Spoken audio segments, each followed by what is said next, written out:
Hello, and welcome back for the penultimate episode for this season of Animus. It's also episode 40. It's hard to believe it's been 40 episodes, but I'm pretty excited. It's going to be a good one. Yeah. Before we jump into everything, though, I'm going to let everybody introduce themselves and their characters. I'll say a quick bit about sponsors, and then we'll dig into it. So starting with the top left, Jay. Tell us a little bit about Sparky and yourself. Hey everyone, I'm Jay, or Alien Jays. I'm a writer, role player, and game dev. You can find me on Twitter and itch at, if my throat would cooperate, at Alien Jays.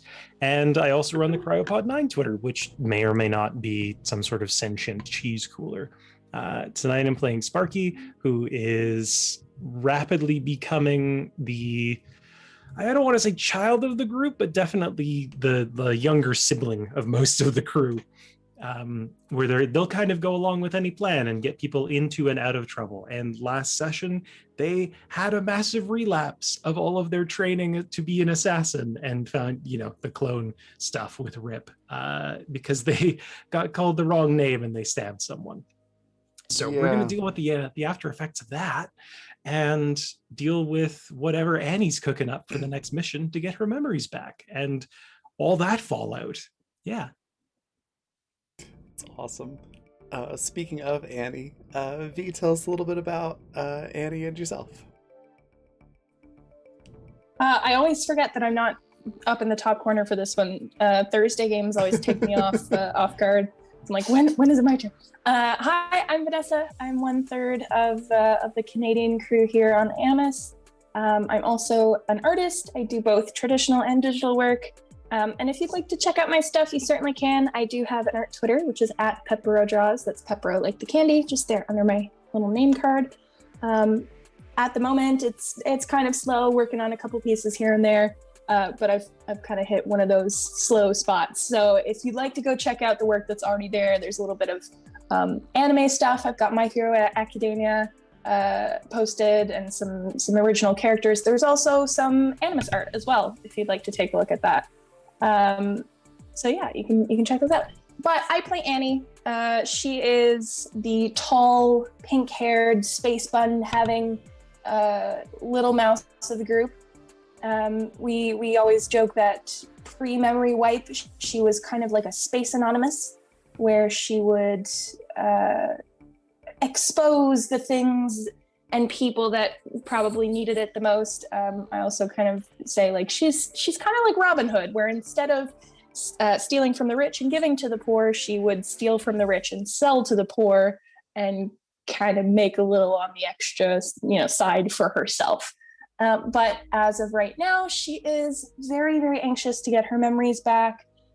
She's kind of yanking the whole crew by the chain and stringing them along, trying to get the components, even though nobody else really wants their memories back. But, Annie mission, yay! But yeah, that's Annie. Awesome. Next we got Alex. Tell us a little bit about Seattle and yourself.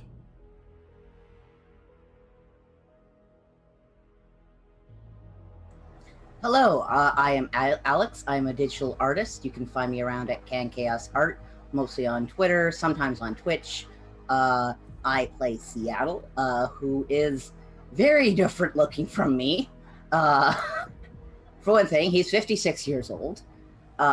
He is kind of a burly looking trans man with goth tendencies in his everyday clothes, and incredibly gay. Also Daisy's dad and half the crew's dad at this point. He and Captain have a co-parenting, have a queer co-parenting situation going on. It's lovely. I fucking love it. So Seattle is the engineer for the Lagrange and is incredibly loyal to Captain and really hopes that Annie is satisfied with what she manages to get.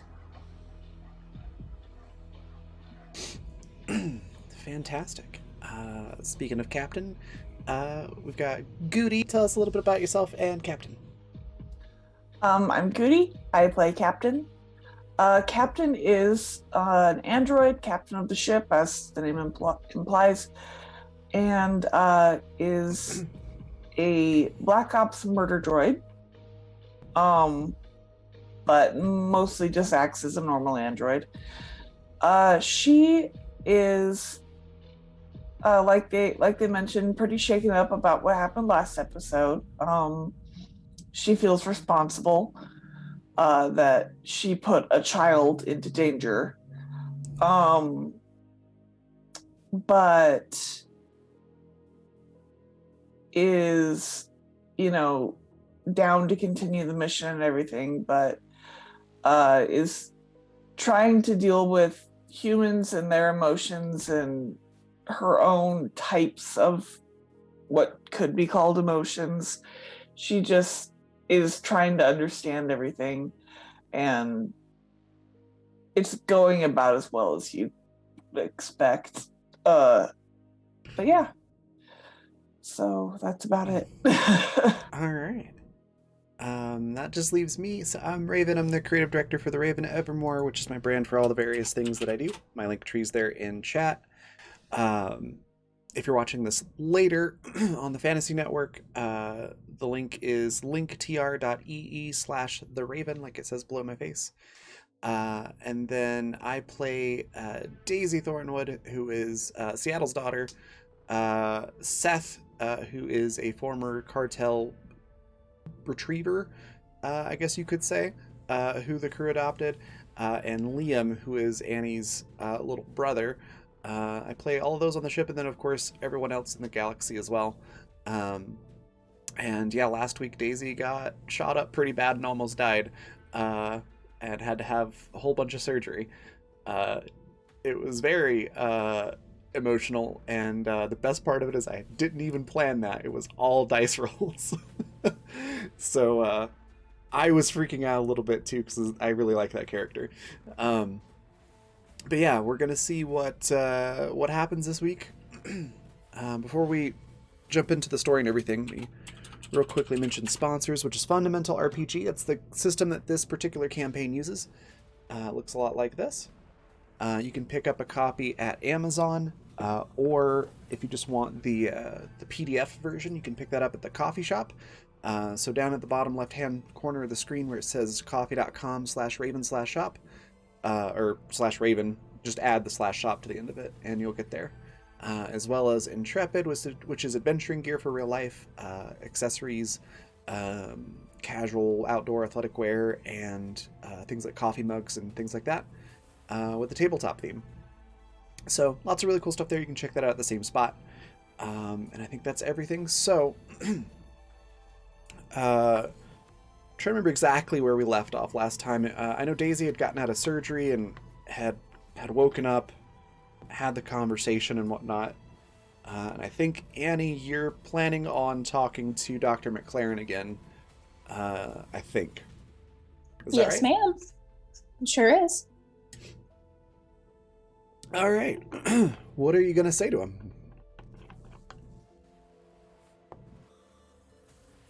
Good question. Where is Dr. McLaren? Is he still in tied up in the vault? Mhm, Yeah, okay. we got his wounds fixed up, I think, after Daisy was out of surgery. Okay. Did we bring him back to the hold? I think so, yeah. Yeah. If Doctor, so. like, gave him a clean bill of health, clean. Not dying is, Yeah. is what you mean, I think. Exactly. If you're not in critical condition, then you're free to leave. You've got more blood in your body than on the ground, so you're fine. Always a good yardstick for measuring that sort of thing, I think. Sometimes you need to use a yardstick to measure that. I feel like the doctor would be like, that one's not fine. She's lost most of her blood. You have plenty of blood. Get out.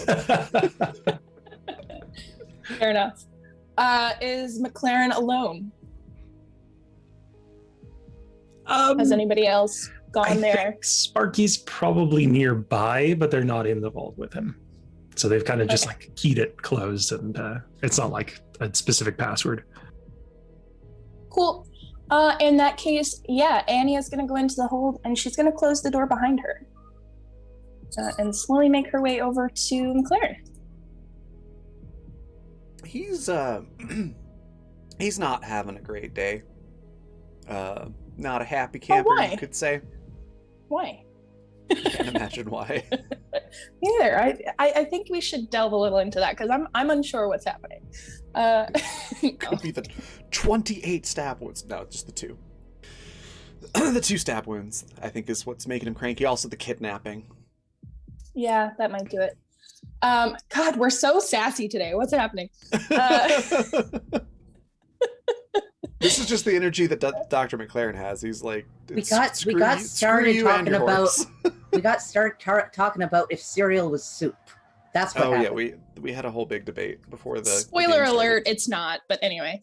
Yeah, no, Annie would probably pull a chair up and spin it around and sit down, with like the back of the chair and her legs around it and put her arms up on the back and like rest her chin on them. And just be like, "Hey doc, how you feeling?" Well, I've been stabbed twice and kidnapped, so I'm not feeling great. You're alive though. I mean, it could always be worse, right? I suppose. Mm-hmm. You know what? Every day I wake up alive puts a smile on my face, so it could always be worse. Based on our past interactions, I find that hard to believe. What, that there's a smile on my face or that I woke up today? Well, you're standing here, so I'm assuming you woke up today, so obviously the former. See. Yeah. Well, that first part's a little bit of a story.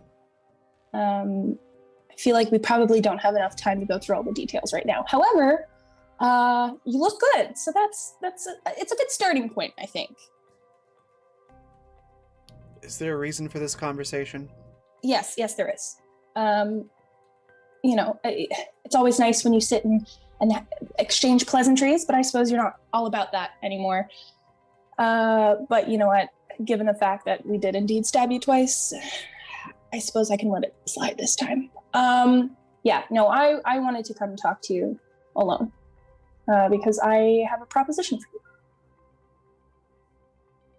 Yes. God, you are just tough audience today. Damn. I feel like Annie's riding the high of what just happened and having stabbed him herself. So she's like, okay. Meanwhile, me, the GM, I just have Mal in my head going, I got stabbed!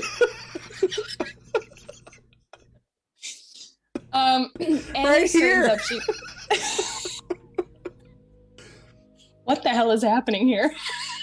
That's just, the fun voices in my head, not the actual character voice. I love that for us. Annie straightens up from the position she's sitting in. She still leaves her arms on the back of the chair, but she straightens up so that her chin is not rested on them. Mm-hmm. And she tries to look a little more serious, dials back on the joking a little bit, and she says, I need your help.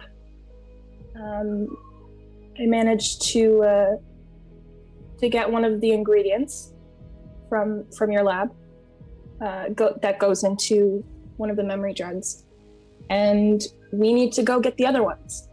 And I feel like it might be a little bit easier if you were there to tell us exactly what we're looking for, rather than blindly trying to take whatever we can get our hands on. Well, I know the coordinates where it's made. I already gave you that, and that's all I know. You're telling me that you don't even know what these components look like? I assume they're liquid and in vials like the one that you found, but, That would be a good guess, I assume, yeah. Yeah. Remember when I said that we only made 2 components that go into the entire compound, and that it was all very compartmentalized and that they didn't tell us anything? Yeah, but see, there's kind of 2 parts to my thinking here. One is I don't completely trust you. Secondly, you are more qualified, as much as I'd hate to admit it, to look for something like this. I have no knowledge of any sort of chemicals or what goes into this. You, on the other hand, do this for a job. I feel like it would probably be easier for you to figure this out than for me to figure it out.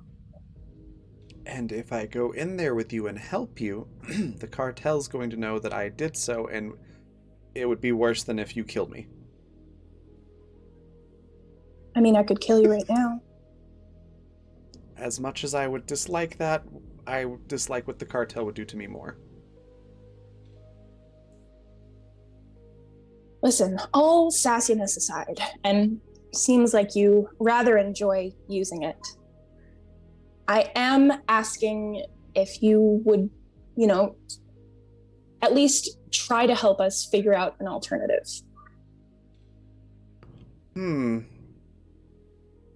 Risk a fate worse than death for the people who stabbed and kidnapped me.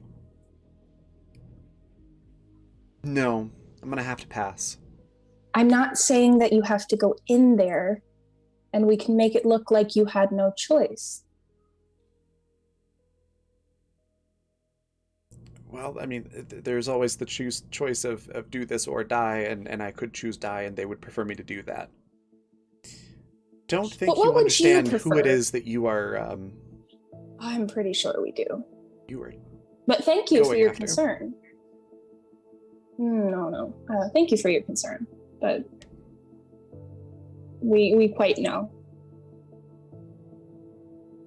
Listen, you can stay in here for as long as you need to. That's fine.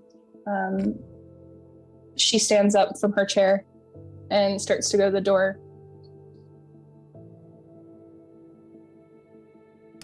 Yeah, he doesn't stop you from leaving. He's pretty much just refusing to cooperate.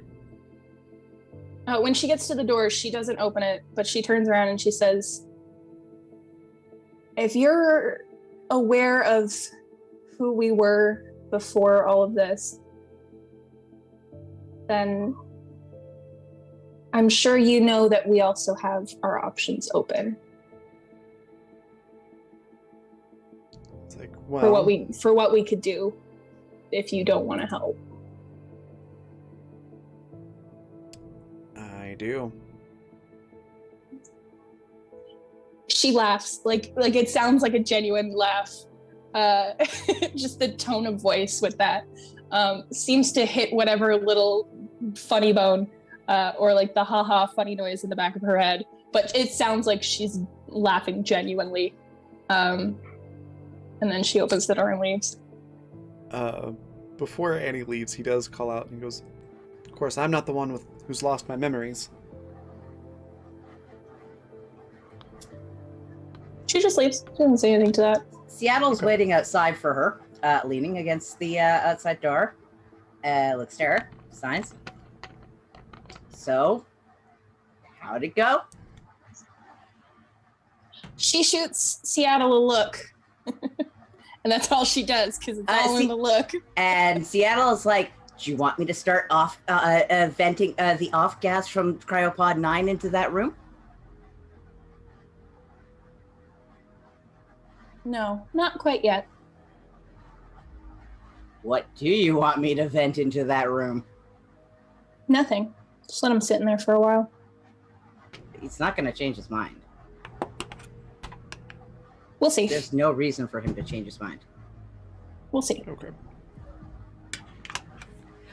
Seattle looks like he just got an idea. Oh no. Which is exactly what Annie says. Seattle gets that look and she's like, it's like, great. no bombs, no bombs, no bombs. How does he know we're going to get the right ones? How do we know we're going to get the right ones and mix them right and make sure it's all right, unless we have somebody who hasn't been affected to test them on? He helps us, or he gets it tested on him. Interesting. I was rolling to see if Seth was around. He's not. I'm very glad. Oh, he would not be happy to hear that. Yeah, no, that would... I think that would drive a wedge between Seth and A. Seattle's making sure there's a few people not around when he's having this conversation. Goddamn right he is. Including Daisy. Oh, Daisy's not, Daisy wouldn't remember it if she heard it right now. No, Seattle's only talking about this to Annie. She'd probably Annie start, looks. quoting the Bill Go ahead. Nye the Science Guy theme song or something. Bill Nye the Science Guy. Daisy's up here She like, is on... Can I wear the white lab coat? And Seattle just she's pats on her so on the much head. morphine right now. He just pats her on the head. Yeah. And she's in the infirmary too, so. yeah. Annie looks like she's genuinely contemplating it, and she doesn't say no to you, but she doesn't really answer. So That's fine. Seattle's just like, text me when you want me to start off-gassing. Annie just gives like a little salute and starts walking away. Seattle's staying with Daisy for a while. He's pulled out a book and he's signing it to her. Okay. I think Daisy at some point probably reaches over to like grab your hand and starts like moving your finger up and down, just very intently staring at and fascinated by the motion of hands. Yeah. Seattle's letting her. Morphine's a hell of a drug. He's just very happy she's alive. Kids watching them vapor trails. Yep. Did Annie lock the door with like just normally, or did she lock it specifically so that no one else could get in? No. Okay. It would just be like normally locked, Okay. just so he can't get out. Once kind of everyone's cleared out and it's been a bit, maybe an hour or two, Sparky would go over to the vault just to make sure McLaren's still alive, because they don't know what happened in there. Okay. Do you open it? Yep. He's just sitting there looking very perturbed. If there's anything at all left inside the vault, it's probably figured out how to make some sort of writing implement and is just writing out equations and formulas and things. Right. Yeah, there's probably just like a table with scrap paper and stuff in it. Okay. Yeah, if They you were look over, really- it just says doctor words a lot on there. Doctor words. Just repeat it like ad nauseum. Okay, yeah, Sparky goes in, closes the door, locks it, and then sits down and kind of waits for McLaren to acknowledge them.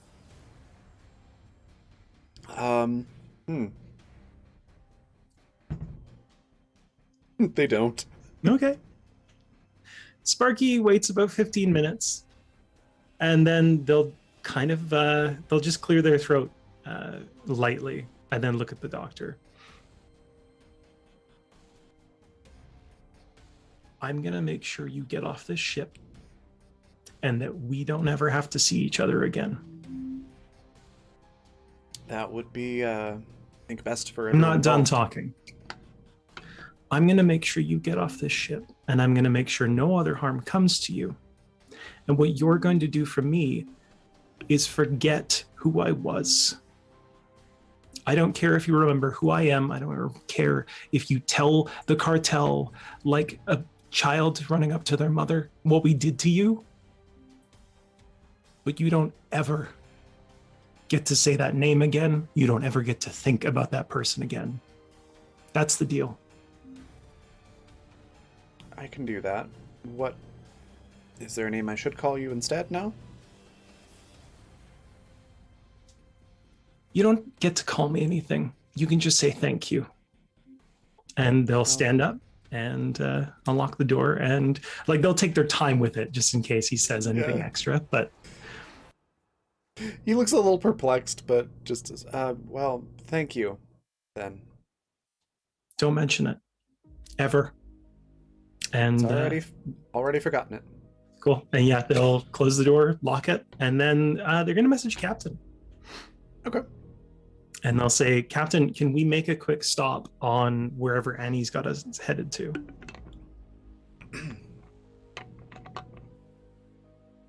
Where Annie has us headed to? Because we were headed towards the coordinates, right? Yes. Yeah. but I haven't like had the chance to look them up or contact Toland about them. Oh, okay. I didn't know if we'd actually been en route. Okay. So it'll be kind of like once we're en route to wherever wherever these coordinates are, can we make a stop off? Yes, that's fine. Okay. And then Sparky will, in detail, tell Captain what they're planning, which is essentially find some backwater moon that's populated, has a breathable atmosphere and everything, and just drop the doctor off there. If they have no information for us, I see no issue with that. I think even if he has information, he's not going to tell us, and I'm not going to stoop to their level. There will not be any torture on the ship. No, there won't be. Yeah, and then they would just sign off with a little frog and a thumbs up. Nice.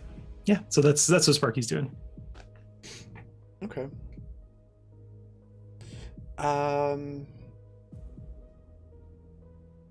I get a sight roll from everyone? Immediately, my brain says "rip." That's like a reflex. It's not rip. But what if it is, Raven? We don't know. Just because I can't see him doesn't mean he's not Rip. real. You know it's goddamn Rip. She only makes us do this on the ship when it's Rip. It's not rip. 17, 18. How about for? Can I add Android for onto mine? Sure. I don't know why it didn't register that time. It's not a 14, it's a 24. Okay. It's 24, So, 20, 18, and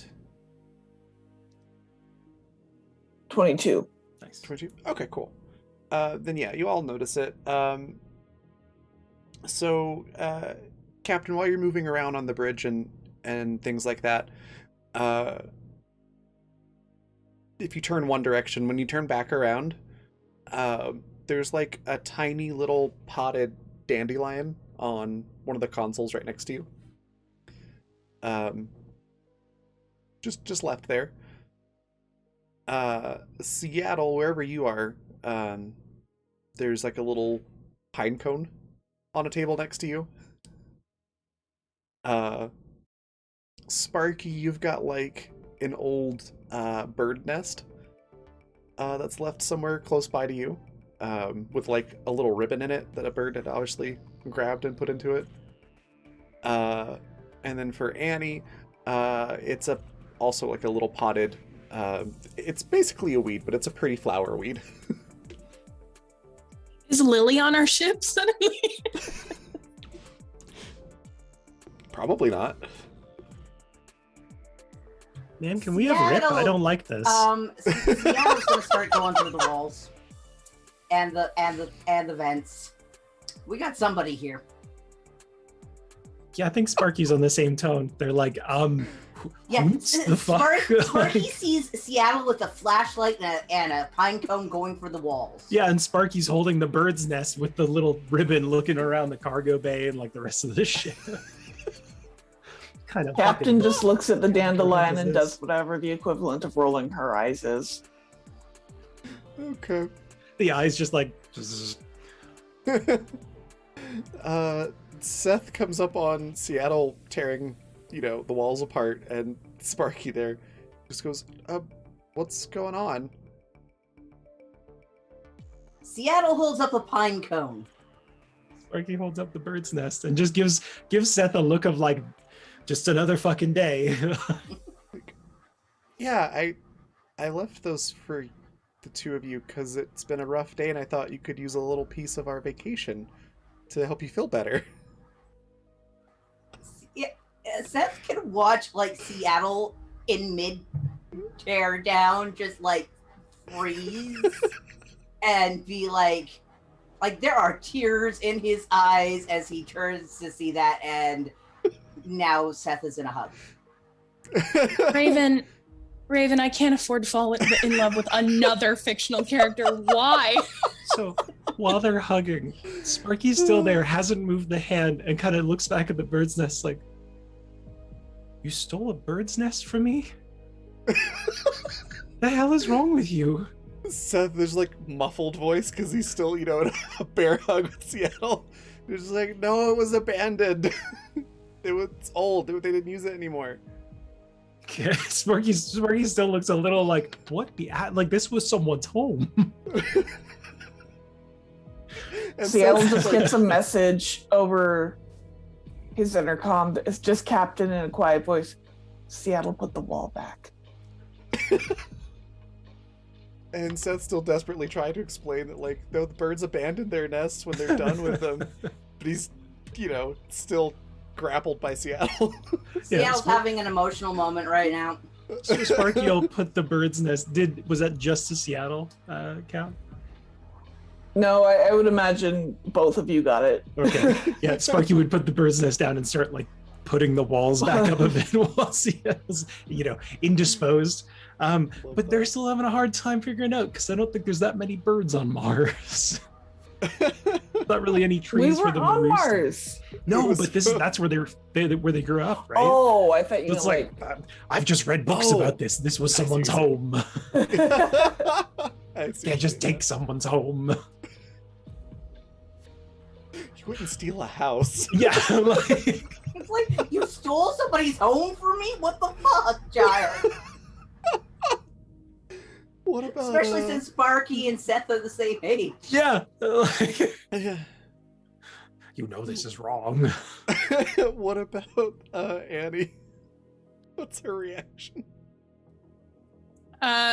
So this is like clearly something that would not have found its way on the ship unless somebody had brought it, right? Like this is not a Yeah. typical plant. She yeah. sends a comm message to everybody, and she's like, "Am I going crazy, or are you guys finding weeds?"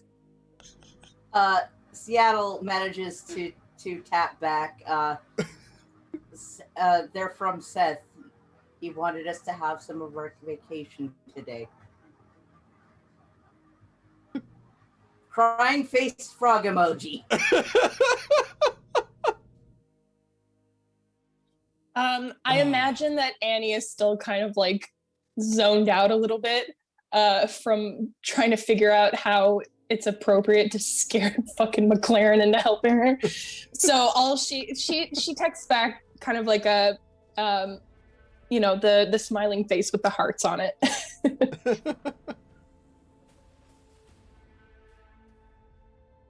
Oh goodness. Sorry, I love All the right. idea of Captain whispering in their ears, "Put the walls back." Yeah. Like I already ran a full scan. Put the wall back. But Captain already knew where it came from, so Yeah. As I say, the captain knows what's up. Okay. What's everybody doing next after having this heartwarming little moment at Seattle's putting the walls back together. accompanied with paranoia? Captain's gonna look up the actual coordinates finally. Okay. Yeah, you look up the coordinates, and according to, the galactic equivalent of Google Maps, nothing exists there. Of course it doesn't. Time to call Tolan. It's like in the middle of space. Yeah, you call up Tolan, and it rings for a while. Oh, I can't imagine why. And eventually they answer and they go, "Hey, buddies." What are these coordinates? It shows an empty space, but we were given them. What is this place? You hear some typing on the other end. Yep, that sure is empty space. It's empty space? Try again. It must be something. It's supposed to be the location of the next drug. Well, then there's probably something that, contrary to popular belief, I don't know everything. You're the only source of information we have outside of my own database. Oh, great for me. I don't know. I don't have any information for you. I can ask around, but it's going to take a while. How long till you get there? I'm assuming you're going there, because you always go there. Of course we're going there. Hey, Raven, how long till we get there? It's like 3 or 4 days. We'll be there in about 3 or 4 days. We need to make a stop beforehand. All right, great. I'll do what I can. No promises. Question. What's the doctor's name again? The one we kidnapped? McLaren. McLaren. Does Dr. McLaren have any family members? A spouse? I don't... What do I look like? A marriage counselor? I've never met a marriage counselor. I do not believe they have a particular appearance. No, I don't know. I will find out. Just somebody perhaps we can contact after we drop him. Okay.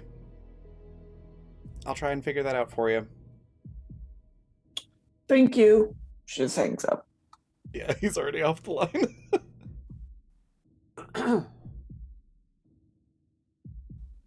So yeah, I'm gonna head towards those coordinates. Okay. But not in any particular rush. Okay.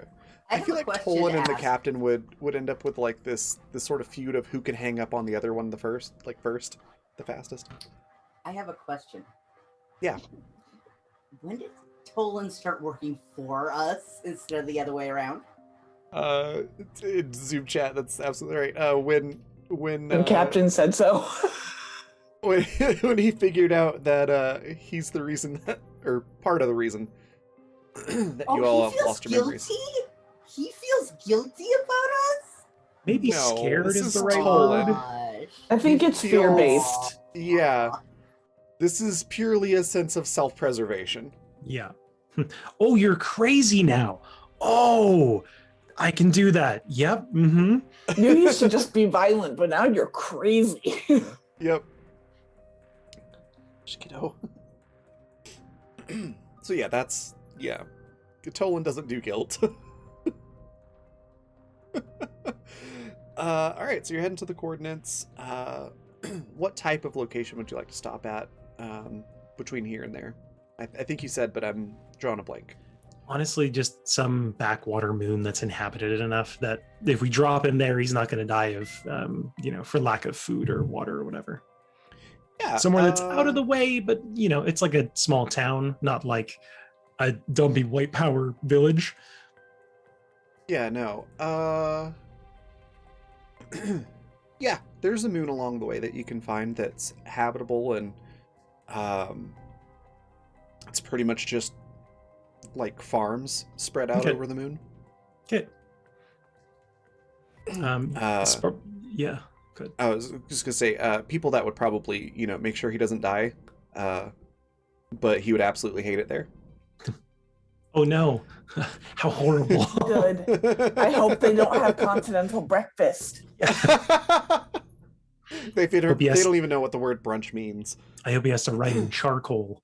Let's just fuck this guy. Yeah. So kind of once they touch down, wherever whatever settlement they end up touching down around,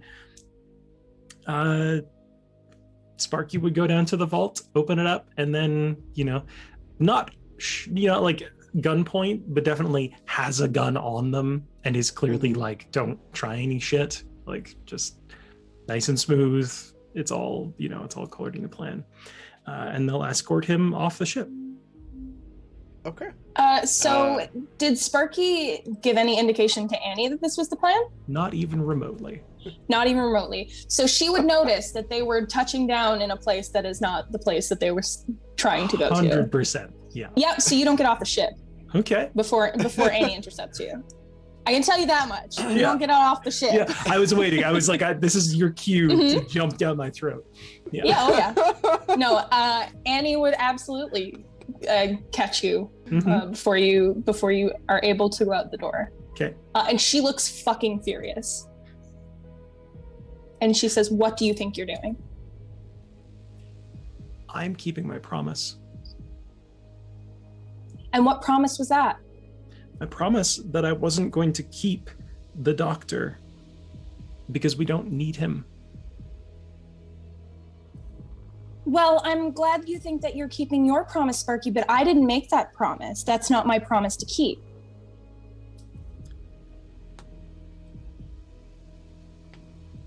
So what do you want to do, Annie? Do you want to shoot him? Do you want to cut him? What do you want to do? There's got to be some way that we can get information out of him. There's got to be something useful that he can tell us without getting in trouble with the cartel. How far? But are I you can't willing to figure go? what out that. I don't know, but I can't figure out anything if you just let him off the ship. I can't let you torture him. I'm not going to torture him, Sparky. That's not what my intention was. My intention was to figure out how to get that information from him before letting him go. Do you really think he's going to tell you anything? I'm not going what to can have you this offer him? conversation in front of him. The doctor actually clears his throat. If I told you something, would you then let me go off the ship? He's addressing Annie.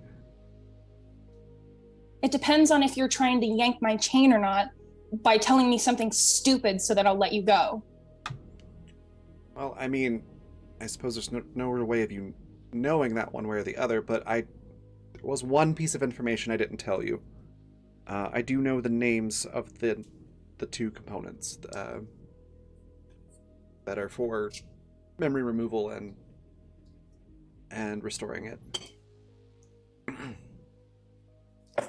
She eyes him very distrustfully. You do have an android that can read biometrics, kind of like a lie detector. It's true. You know what? That is a good suggestion, but I don't think Annie's in the headspace to think of it. Fair enough. She's I mad. think Sparky might be. Yeah, I think because we've done that before, haven't we? I think so, yeah. Yeah. I think Sparky would message Captain and just say, Captain, and they clearly do it over voice, so Annie knows. Like, Captain, can you come down here and confirm whether the doctor is lying when he tells us something? More or less, but I can check. So, Sparky says they're down in the cargo hold. I feel like that was Mom, we need supervision. Yeah. Mom, help. Yeah, Captain would head down there. Okay. I'm not going to make you roll or anything. You're able to examine it, and he's very stressed, obviously. But Can't he's telling the imagine truth. why. He's telling the truth. He does know two components that he believes are correct.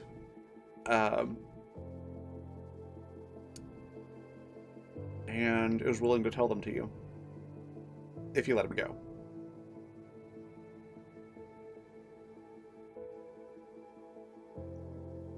He appears Annie to be being honest. Annie looks like she wants to do a fucking lap of the ship, but can't let herself do that because one, she doesn't fucking trust Sparky in this very specific instant, not to just kick this guy off the ship, which you can tell that she is very distrustful of you by the glance that she gives you. And I would like to add that you probably have not seen this look from her towards anybody on the crew. She is fucking pissed. She's very, very angry. And she's trying not to let the signs of that show too much, because she doesn't want to lose her cool in front of this guy that she wanted to keep as a prisoner. But she thinks about it. There's 20 long seconds of silence where she says absolutely nothing. And then she looks at the doctor and she says, "Fine. You have a deal." All right. Well, these are, I only know the names. I don't know what they look like or anything like that. But you're looking for Strentinol and Cameline. Strentinol is the part that removes memory.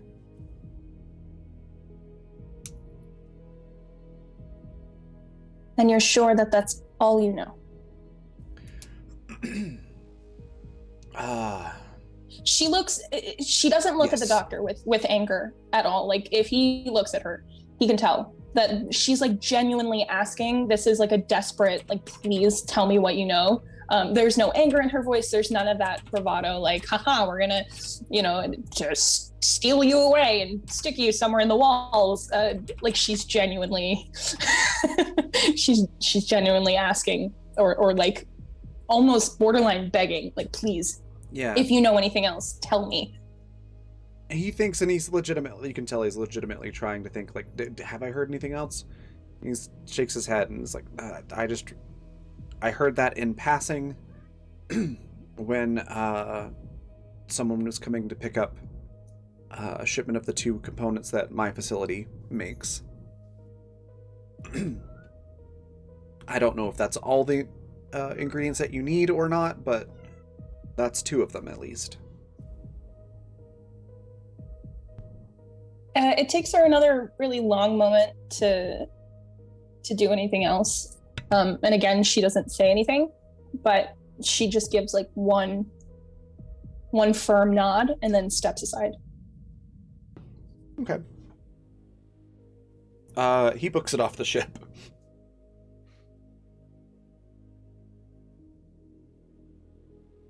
As soon as he's gone, Annie starts to shake.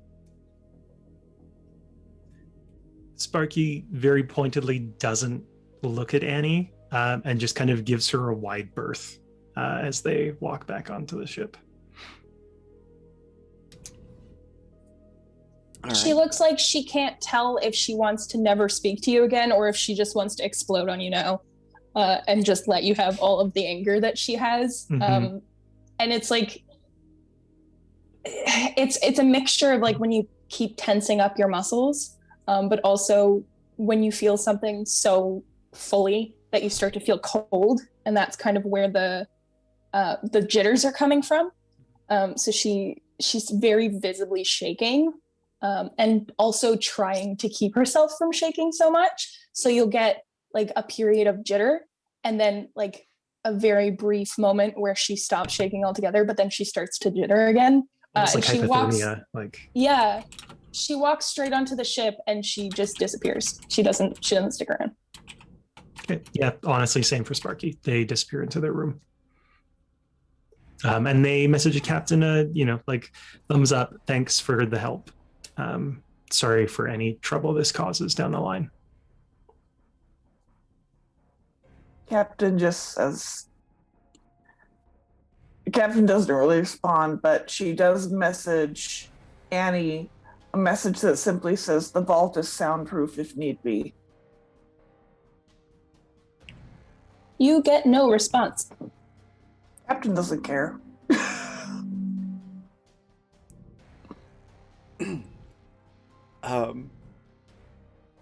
I kind of imagine Seth walking down the hallway as Annie's going to her room or wherever it is Annie's going, and going to say hi like real cheerfully, and instead of saying hi, just, okay, I'm gonna keep walking.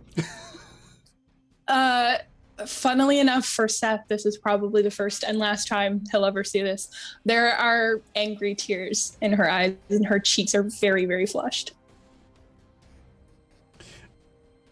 Okay, if Annie's crying, Seth will actually stop to make sure you're okay. Or try to, anyways. She's of the mind that, none of this is Seth's fault, so there's no point in getting snippy with him. But she doesn't say anything. She just kind of like makes a hand motion, like, no, like, I just, leave me be, I'm good. And she keeps going. Seth just sort of awkwardly like takes a couple of like walks backwards a couple of steps, does like awkward finger guns in your direction, goes, okay, remember to hydrate, and just walks off. Like, why the fuck did I say that? While Seth is walking back, he can kind of hear that, you know, when you're feeling an emotion so fully that you just laugh. Yeah. It's kind of like that, but it's very quiet and garbled, like she almost choked on it. She starts to laugh and then just like starts coughing. Cool. Yeah, Seth is quickly walking away. Hi, Glitch. Hush. Yeah, it's very loud today. I'm assuming you then leave the moon.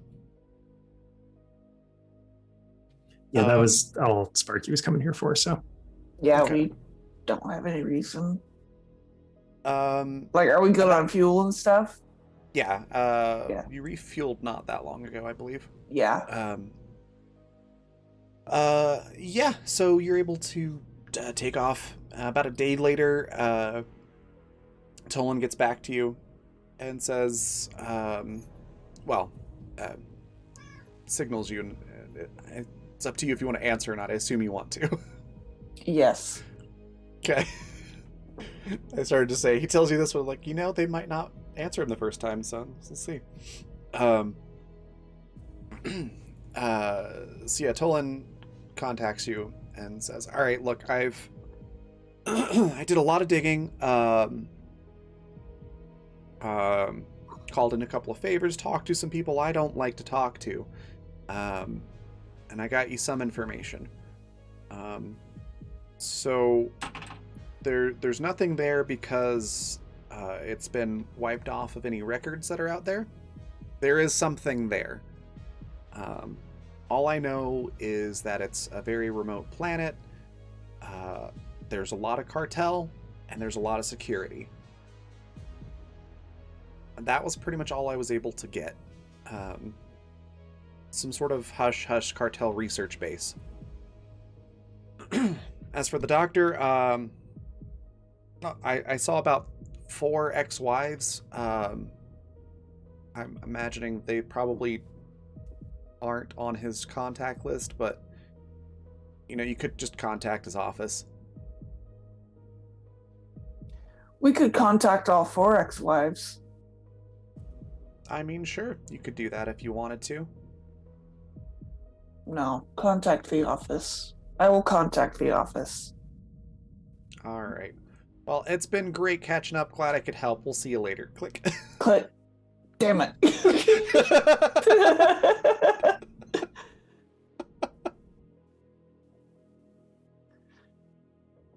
And yeah, he disconnects. Captain just sends an anonymous message to the office being like, your doctor's here. They're alive. They're safe. That's it. Okay. They very politely take the message and say that they'll pass that along. How very medical office of them. Yep.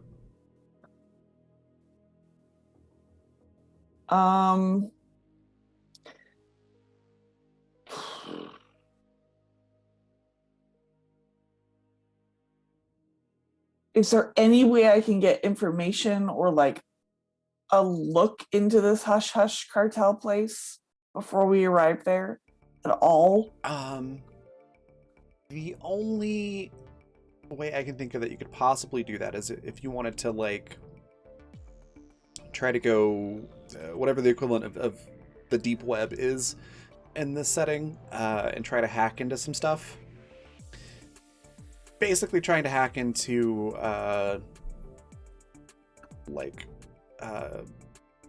CIA encryption level cartel files. So technically possible, but highly improbable that you'll Would the succeed. trash pandas be able to? Would Possibly. the hacking drones that Seattle and DayZ have been working on work? If you could get it to a physical terminal, yeah. I want to do this before we get close.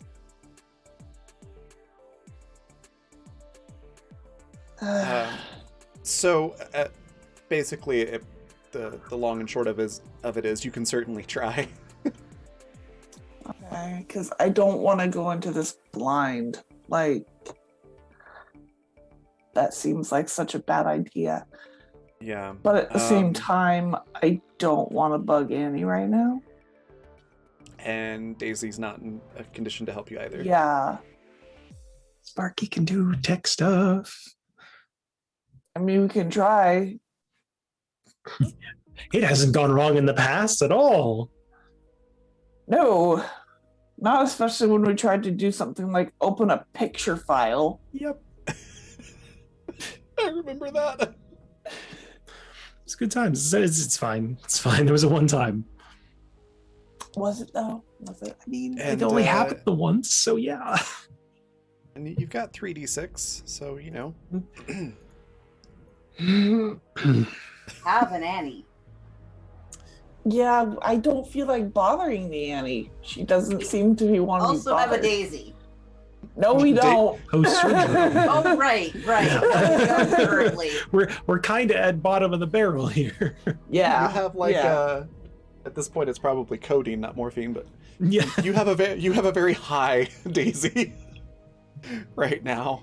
Have a Seattle who does actually have a pretty decent mechanical engineering score. This is tech though. I also have a good tech engineering score. I have maxed both those out. Awesome. That's pretty good. Yeah. All right. Captain calls you two people to the bridge. So Annie and Seattle? No, Sparky in Seattle. Oh, Sparky is. Oh boy! Yeah, it's the B team, possibly the C team.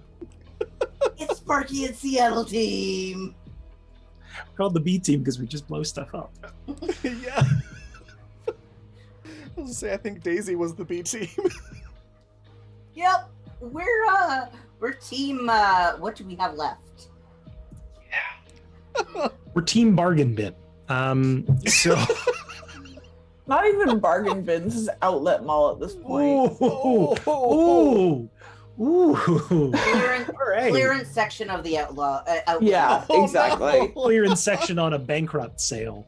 Yeah. in the Oh my dollar God. store at the outlet mall. And somehow an estate sale is involved as well. Somebody died. Like, Oh. Yeah, Seattle's Okay. husband. yep, there you go. Bringing it all full circle. So is that tech engineering, Raven? Yeah. Okay. Okay, And let's may all do God this. have mercy on your soul. It doesn't matter how long you guys try to put it off. You still have to roll those dice. It's Just true. get to it. 29. 29. I'm okay with that. 38. Hold on. We're not bad at these We're things. not bad at it. We just have I have bad a- luck with it. I have a 26. Can I add to Ship's computer to mine? Sure. I only have a 13 dad, so yeah. 29, 30, 31, 32. 32. Nice. Okay. So the bad news is you don't get anywhere with this. The good news is you didn't do so bad that they start tracking you. See, that's not a terrible Yeah, outcome. Seattle's gonna eventually turn to Captain and be like, "We need Annie. What was this is out of character, but what was the information we were trying to get? Anything." Like Anything any beyond heavily secured hush hush cartel research facility. Oh, okay. Like- Gotcha. She wanted to get eyes on it in some way before we Mhm. actually had eyes on it. Right. Okay. Because that means they can see us too. Right.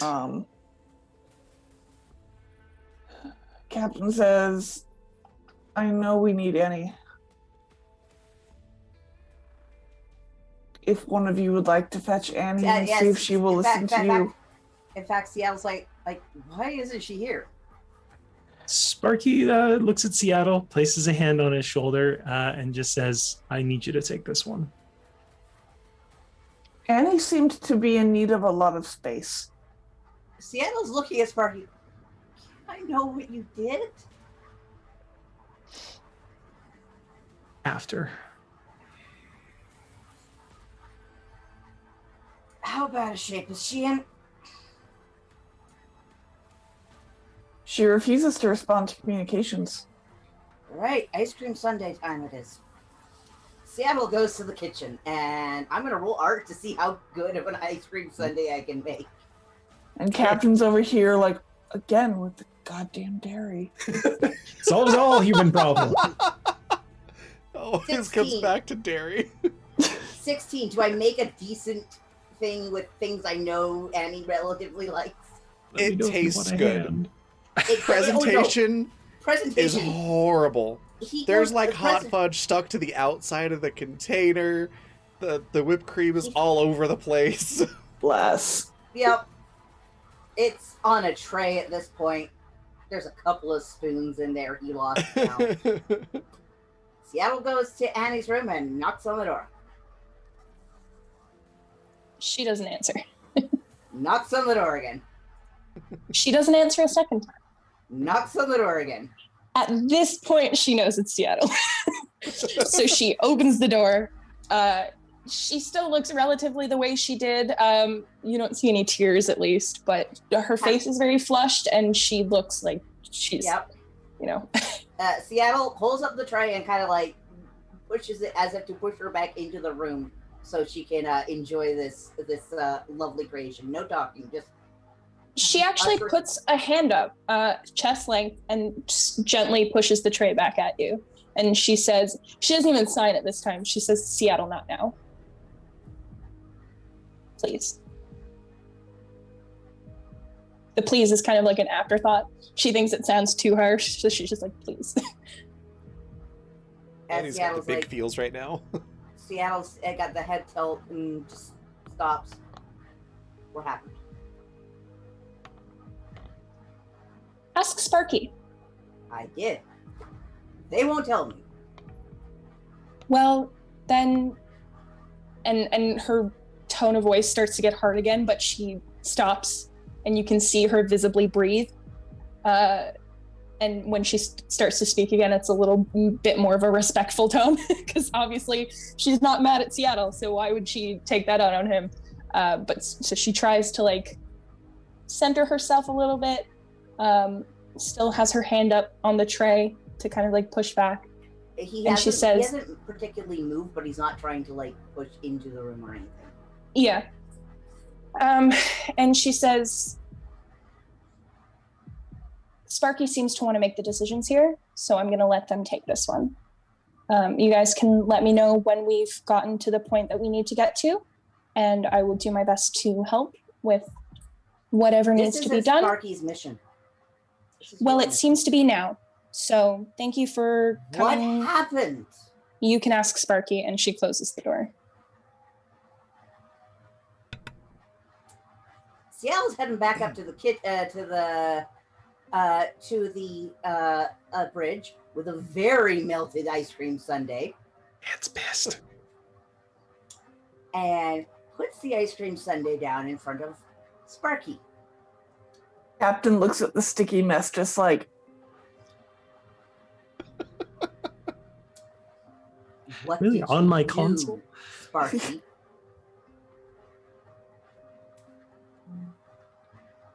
I did what I She's given felt. up on being in charge of this plan. This was supposed to be for Annie. What happened? I kept my promise. Which one? The one where I let the doctor go. The doctor was always going to be let go. Didn't feel that way. Okay, I may have threatened to off that gas, the cheese cooler, into the room he was staying in. Which could be too far, I understand.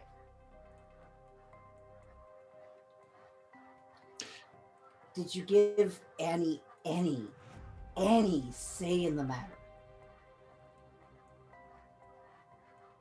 At the end, kind of. But no.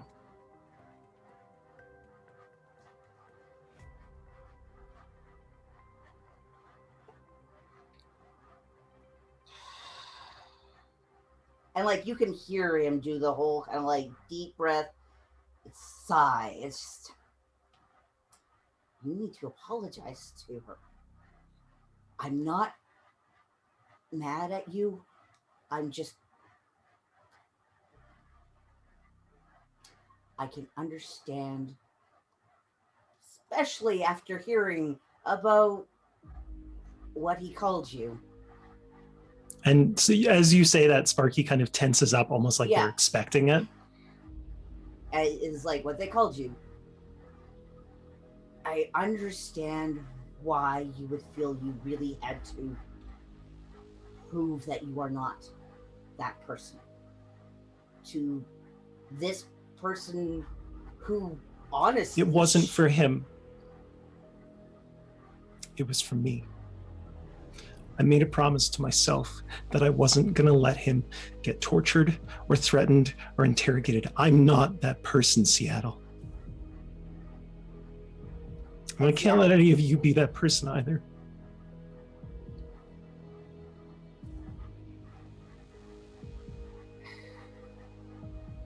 We're better that's than the part that. that looks like Seattle's heart's breaking a bit because he knows he would do that for any of you.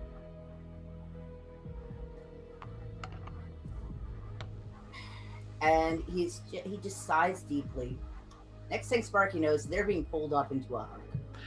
Sparky puts a firm hand in Seattle's chest.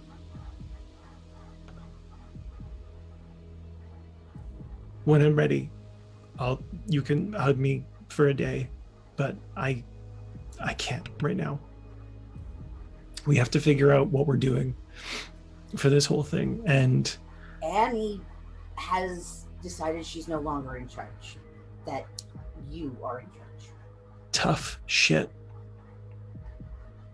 I will go talk to Annie, and she will figure out what we're going to do, because I'm not going to make another choice for her. I already fucked it up once. I'm not doing it again. Also, dinner tonight is ice cream soup.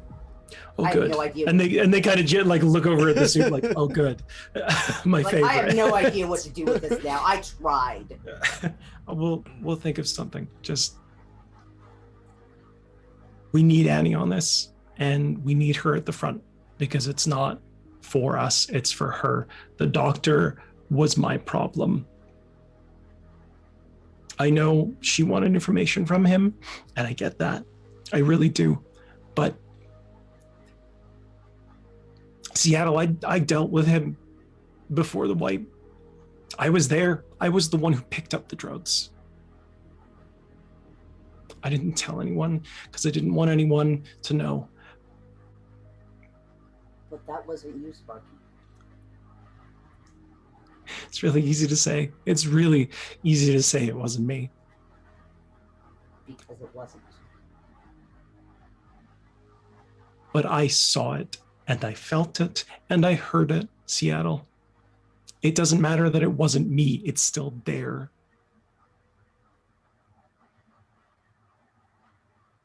That's why I did it. Because I needed to prove myself that I wasn't that anymore. And I don't know if she's ever going to forgive me for that. And I don't know that I want her to right now, because I'm all fucked up. But I know what I did was right.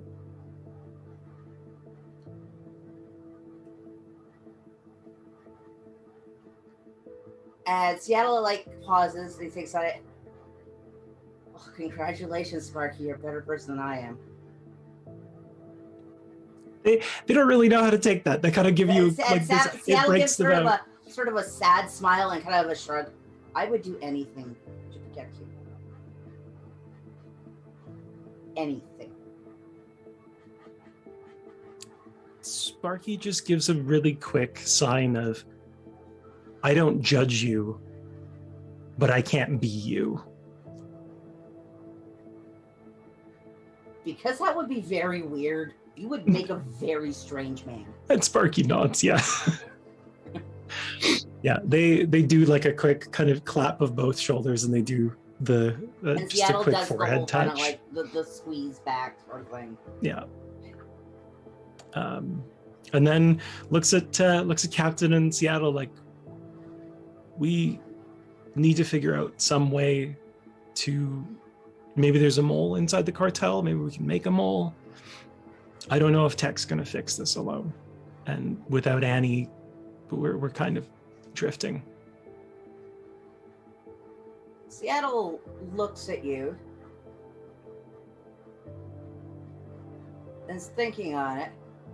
And because Sparky's clearly got this look of like, oh god, he's got his thinking cap on. What the hell? Like, well, you're gonna look like a lot of other Sparkies, right?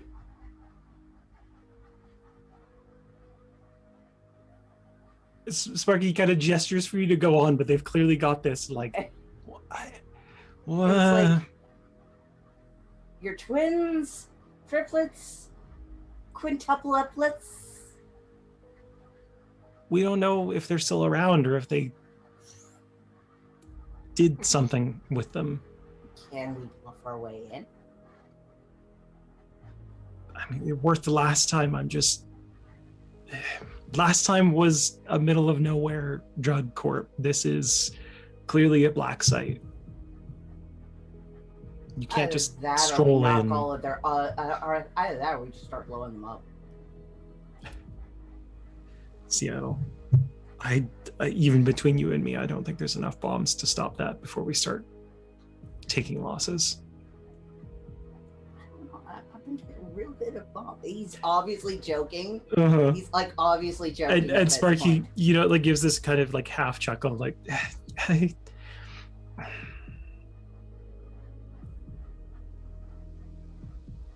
we will make through this. If by the skin of our teeth, we will make it through. Seth and Liam. Seth and Liam are ex-cartel. Seattle gets a very nervous look when you mention Liam.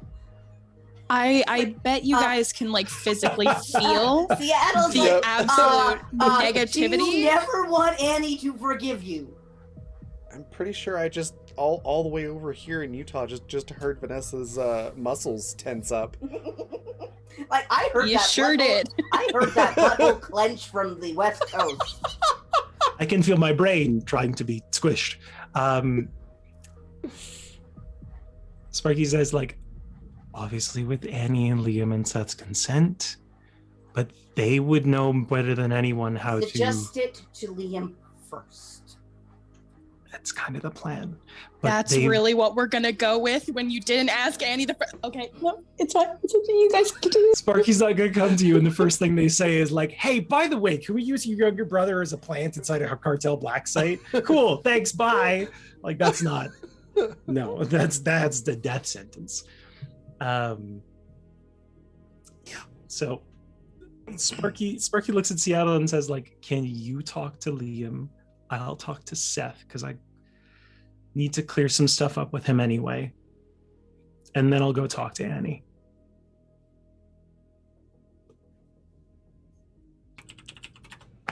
What did you do to Seth? It's not what I did to Seth. It's what he saw that I did to the doctor. And I need to clear that up with him so that there's no misconceptions. You might want to get him to explain to you bird nest cycles too. Explain what, sorry? Bird nest cycles. They cycle through their nests. Oh, bird nest. Okay, I heard like bird nest. I was like, oh the my fuck is a sorry. bird nest cycle? Seth, I tell was, me like, more. trying What to is figure this? it out. I'm so sorry. I didn't realize my microphone fell over. No, that's totally fine. I think You're it was just the good. way you said it. It kind of like blended together enough. Yeah, Sparky kind of gives a chuckle of like, yeah, I don't know what, like, why would he? That's weird. That's a weird kid. Like, so you got a Because pine cone? He wants you to feel at home. You got a pine cone though. Why did I get a bird nest? because he wants you to feel at home. By stealing somebody else's home, that doesn't make any sense. And they clearly, like, it hasn't really registered fully. They're like, they kind of Sparky, nod like, most birds each year make a new nest. This is a nest they don't use anymore. that makes no sense. It's a perfectly good nest. Why would they abandon it? Because it's been left over the winter typically and it rots. Well, they fix it. Like, what? And Sparky clearly is kind They're of making birds, Sparky. They're clearly They're not making smart. a joke about it. But they can see Seattle's like not quite getting it, so they're like, they kind of like pat him on the shoulder, like, I kind of get it. It's okay. It's fine. I'll go talk to Seth. Will you talk to Liam for me? Don't tell him the whole thing. Just ask him if he feels confident if that is something we do. It's not like that's our only option.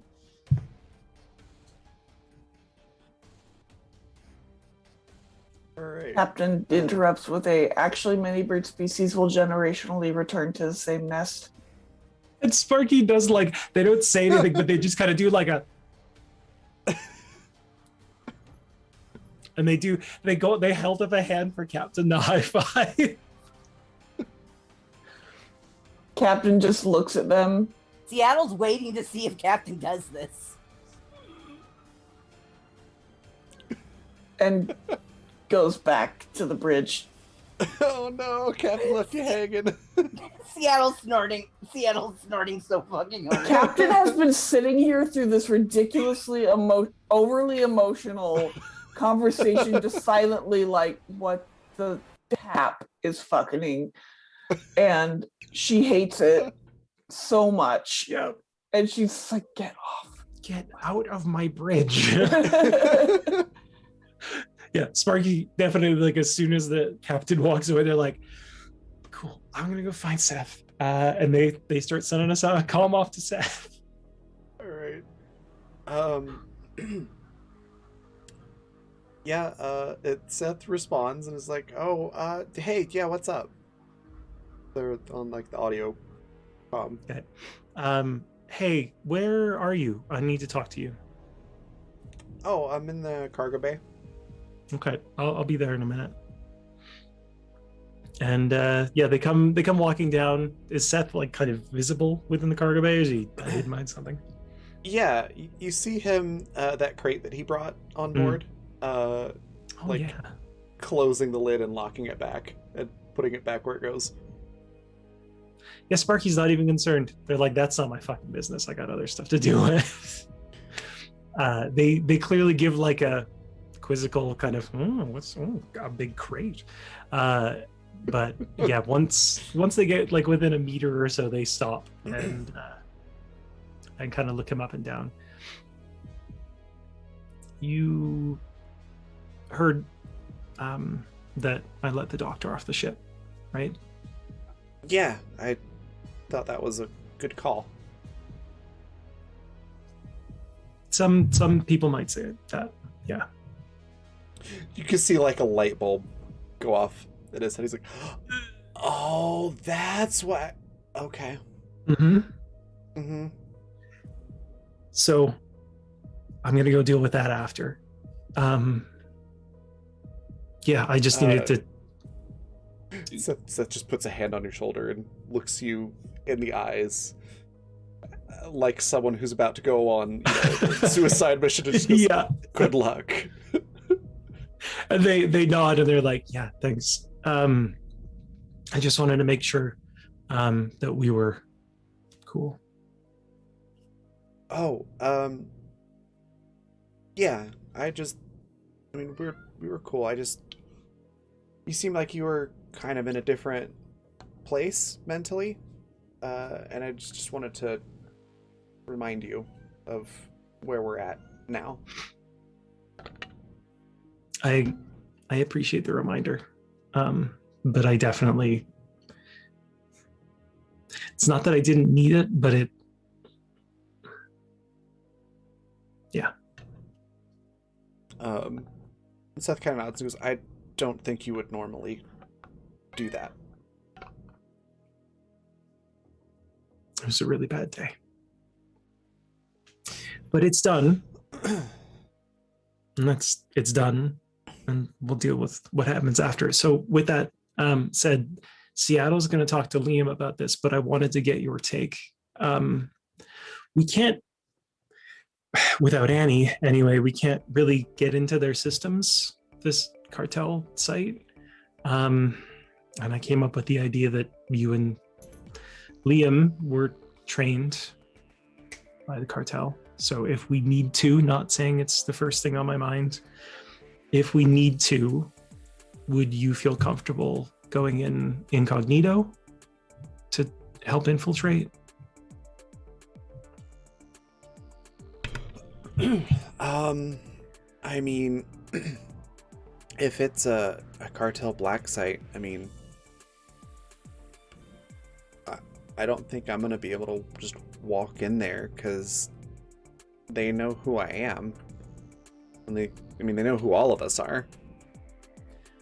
I mean, we'd disguise, like make it look like we're not who we are. Just it's the training more than anything, because none of us, aside from you two, really have any memories of that. Oh, right. Yeah, so they're gonna have things like retina scanners and biometric stuff to ID you. We could probably find a way around that. And I mean that those are kind of hard to fool if you don't have access to the scanners ahead of time. Plus, I mean, they're probably going to have ships around where we're going. And Yeah, we do kind of stand out. Our ship's kind of well known. Yeah. I don't think our normal sneaking in somewhere is going to work. We're either going to have a different strategy or force our way in. I don't know that we can. This isn't some like run-of-the-mill backwater base. Yeah. I don't want anyone else getting hurt.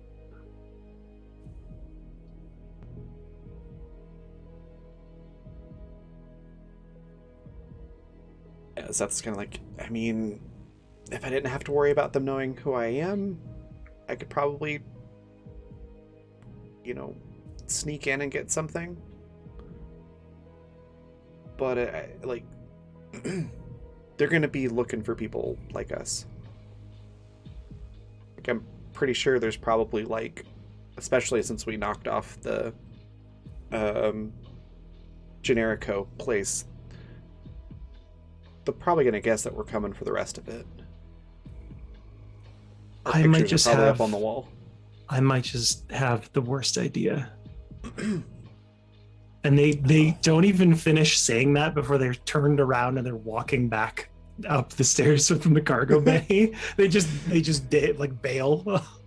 Seth's just like, okay, bad idea. Good talk. Good talk. Okay.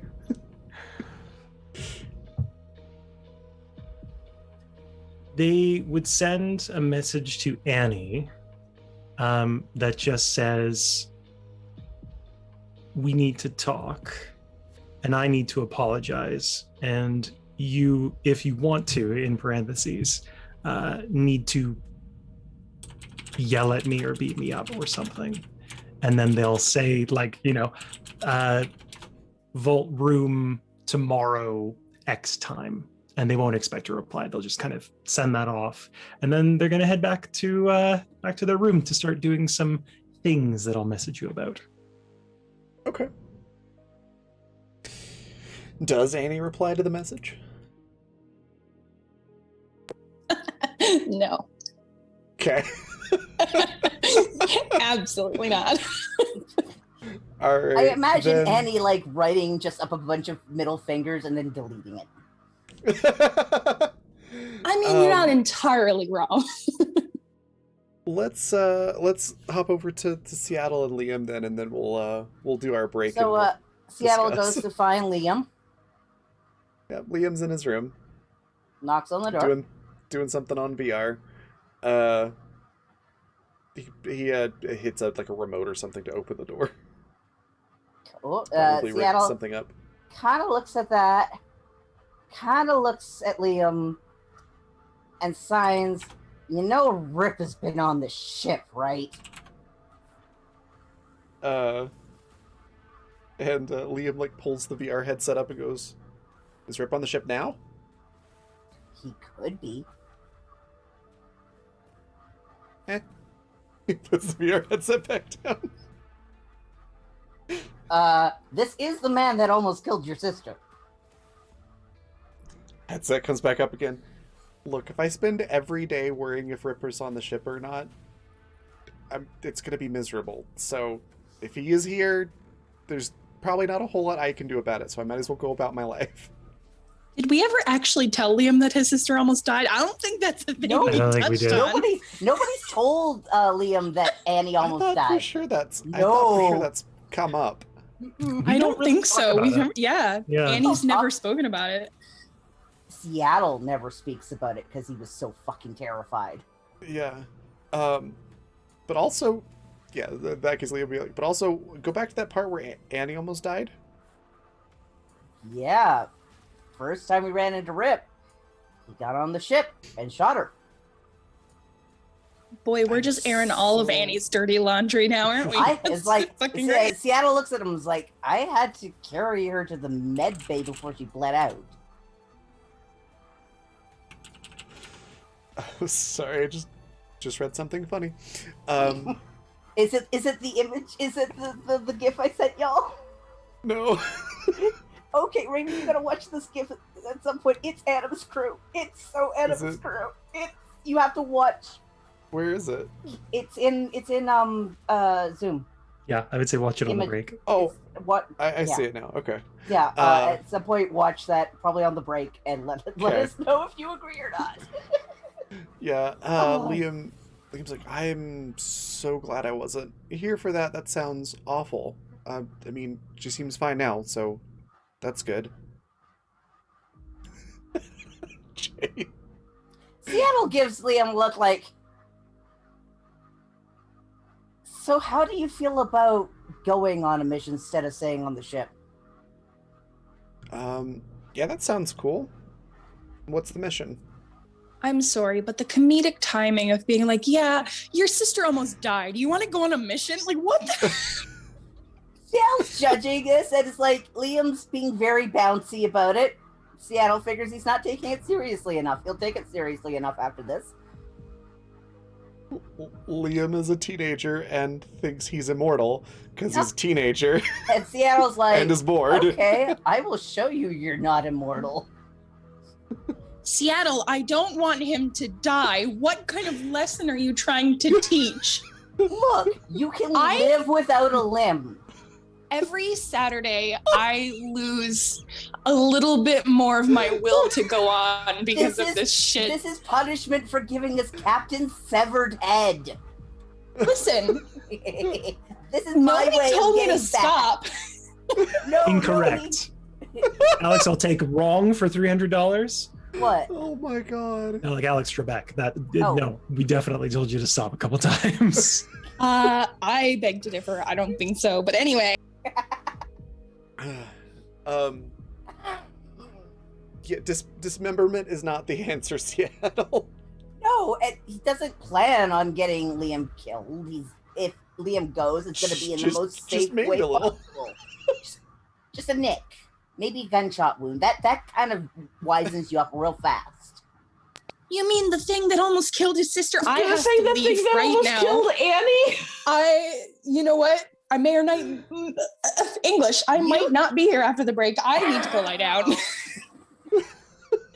Y'all had your turns. It's my turn to talk to Liam. Oh god. Captain is not letting any more children get endangered.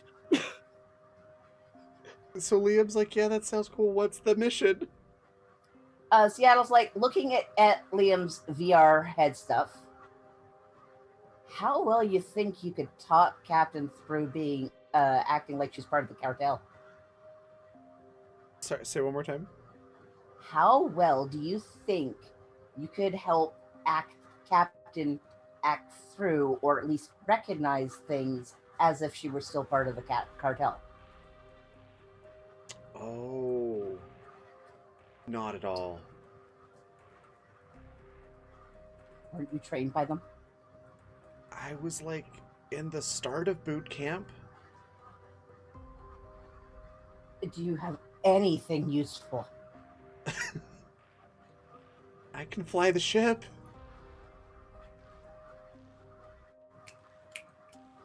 Seattle's got a look on his face. Great, you can stay here then. Okay, bye.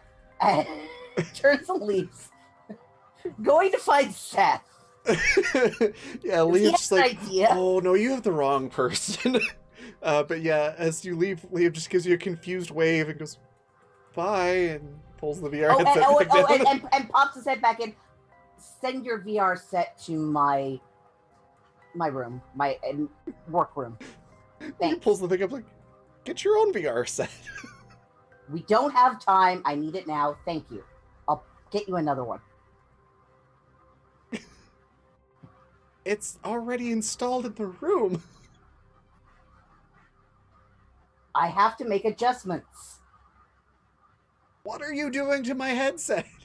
Giving it a live feed. Why? You wouldn't understand. I don't understand. Seattle, I don't understand. Maybe Seattle should be running things by us first. I was going to no, say, I get what he's after, but Yeah, Jay gets it. Jake understands exactly what Seattle's thinking. I think I Seattle- do, but Liam is just like, why do Seattle's you going need to my too, but very I'm not sure I expensive dig it. computer game? Seattle goes to find Seth next. Okay. Are you busy? Seth looks up. No. Great. You have come that to, crazy look in your eye again. What's going on? Great. Come to the bridge with me. You might be able to hear Seth mutter like, at least the captain will be there.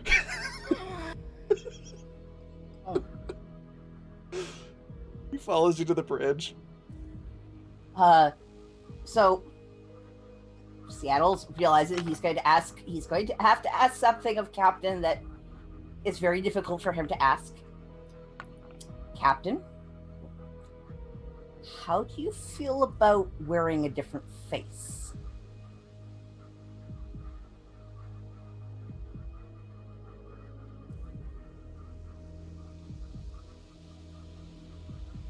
I don't understand. Okay, so we're all known. But if we could make you a disguise, but I understand you don't have Seth's knowledge of the internal workings of the cartel. But Liam has a VR suite. I could plug it up to be a live feed to what you see, so Seth could then direct your answers and actions from here.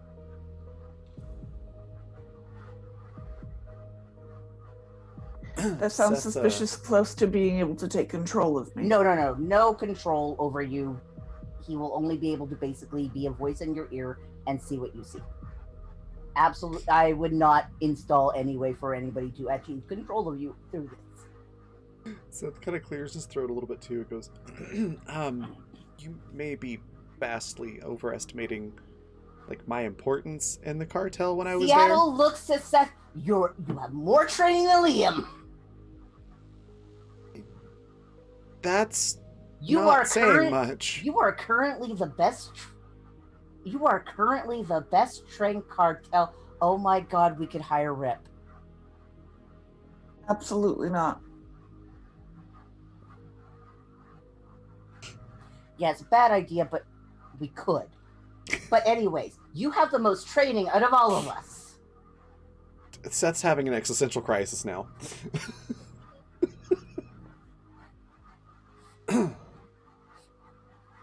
I thought I made it exceedingly clear that teenagers would not be sent into missions any longer. No, that's the best part. We wouldn't. Seth would be here on the ship. You would expect me just as an android, alone, No. to walk in to I the cartel. plan on going in. Probably Annie and probably Sparky. You would all be recognizable. They use retinal scanner. Okay. Then we put this off for a little bit longer and get ourselves something to block that. Or we find a way to hack into it first. If we go to Annie with an idea like this, where it keeps her brother especially safe, maybe she's more likely to listen to it. You would have to wait a remarkably long amount of time in the first place. I do not have simple polymer skin attachments.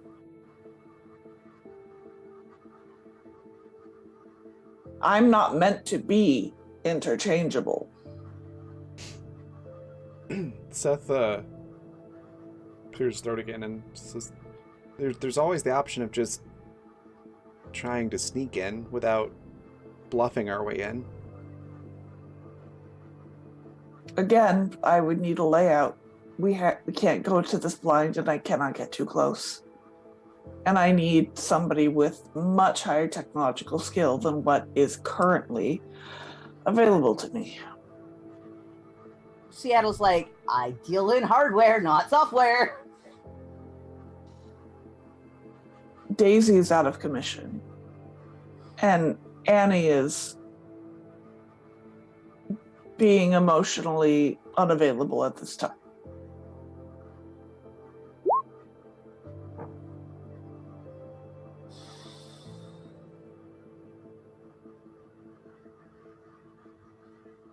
Seattle's But no, like, I am not a standard android that can simply have my skin removed. I mean, you could put some over it.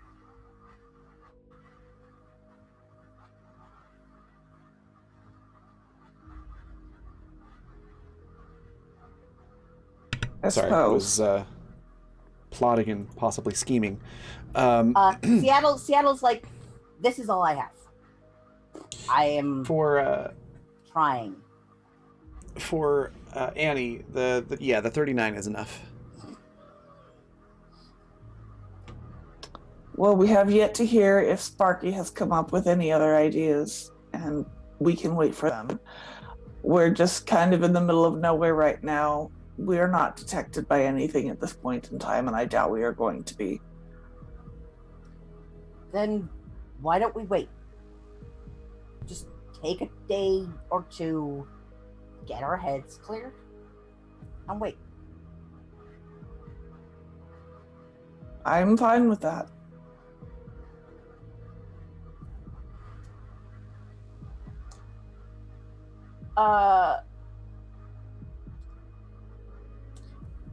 I just thought of a problem. What? That doctor. How likely do you think he is to tell the cartel that we're heading there?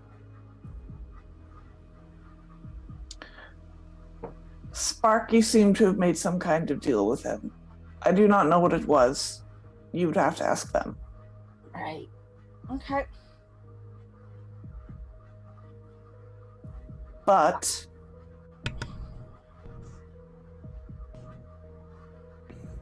he ended up cooperating further than expected, so I'm assuming some sort of deal was struck.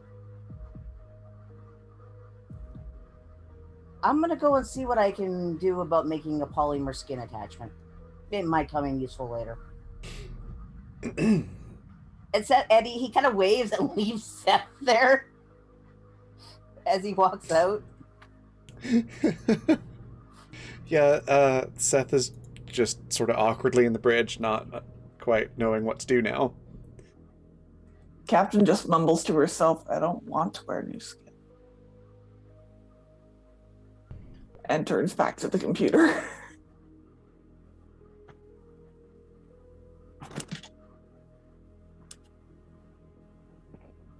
And then she looks at Seth. Yes?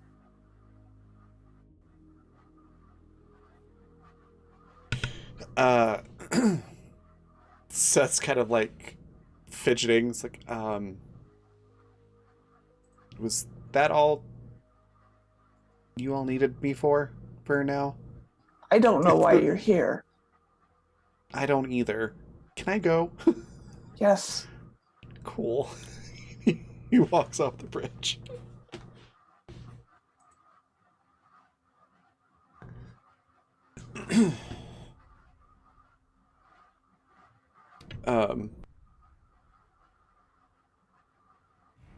Sorry, quickly communicating something.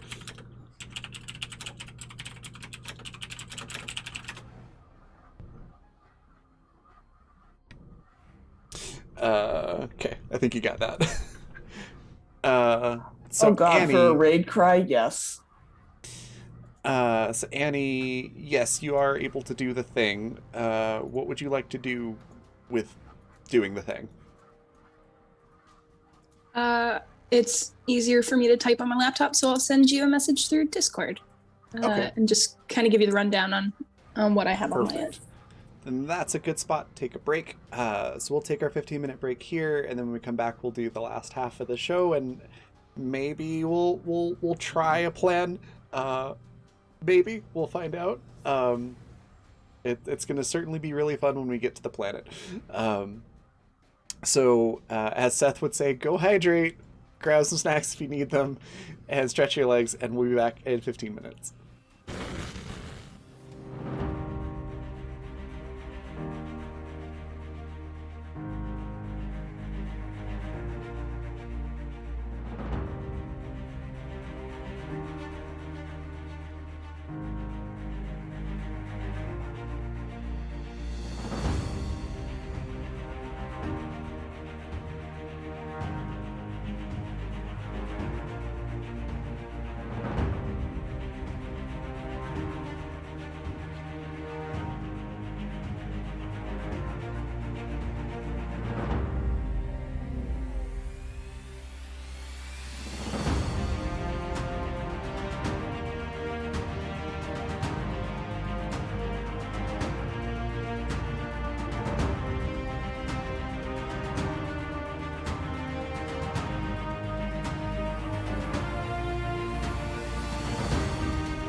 right, we are back.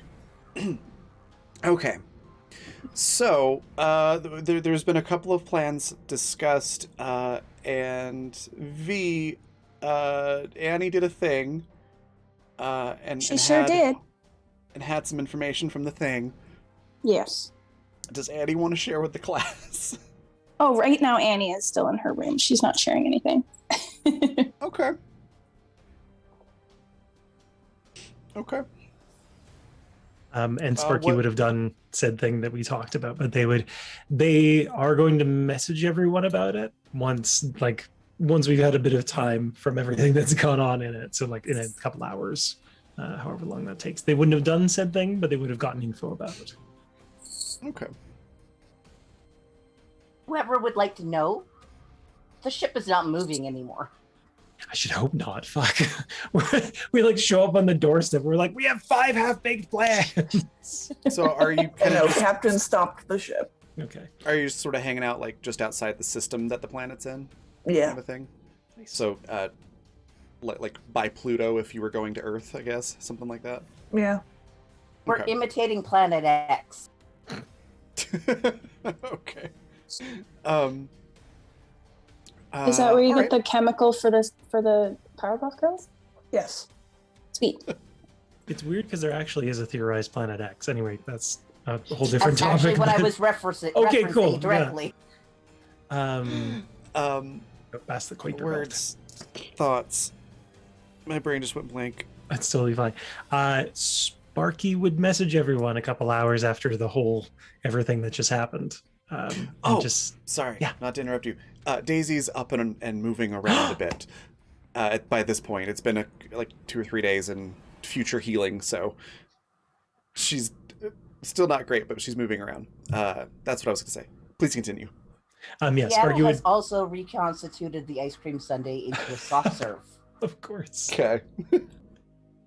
Yeah, Sparky would have would call a family meeting, more or less, in the mess hall. Just to let's discuss, basically like a let's all discuss plans and sort of what, if anything, we can do. And yeah, they'll go to the mess hall and they'll start making something for everyone to eat, because that's their jam. Could I get a art roll for Sparky? And Daisy comes in on the Segway. Still has Fuck, I hadn't you even thought of know. that. 17 plus 3 for culinary skills. Okay, it's a pretty decent meal. It's pretty tasty. It smells good. Yeah, Daisy's got like a bandage wrapped around, her torso, around the gut area, and is supposed to be coming in on like a wheelchair, but took the Segway instead. Sparky just kind of gives her an eye of like, really? I'm they sick don't say and I anything. like it. Is what she like says without just from the look. They smile and nod, and they just kind of like gesture, like, "Do you want me to get a chair for you?" She's like, "Yes, please. I can't get down from this very easily." So they pause, they like clean out their hands, and they go and help Daisy into a chair. They do the general like, are you okay? Any other problems? Yeah, and they're like, "No, I'm fine. It just hurts like fuck." So they kind of pat her on the shoulder. They're like, "Welcome to the crew." She does a thumbs up. Yeah, so they'll go back to And then cooking. winces because she used, those muscles to lift her arm. God, when I had my appendix out, that was like a whole month of that. Like, why are these muscles connected to everything? Yep. It's the worst. I once made the mistake of going to a comedy concert for Arrogant Worms Oh, with my staples still in after my first abdominal surgery. I can't even give you sympathy on that. That's just It was a mistake. Yep. Mistakes were made.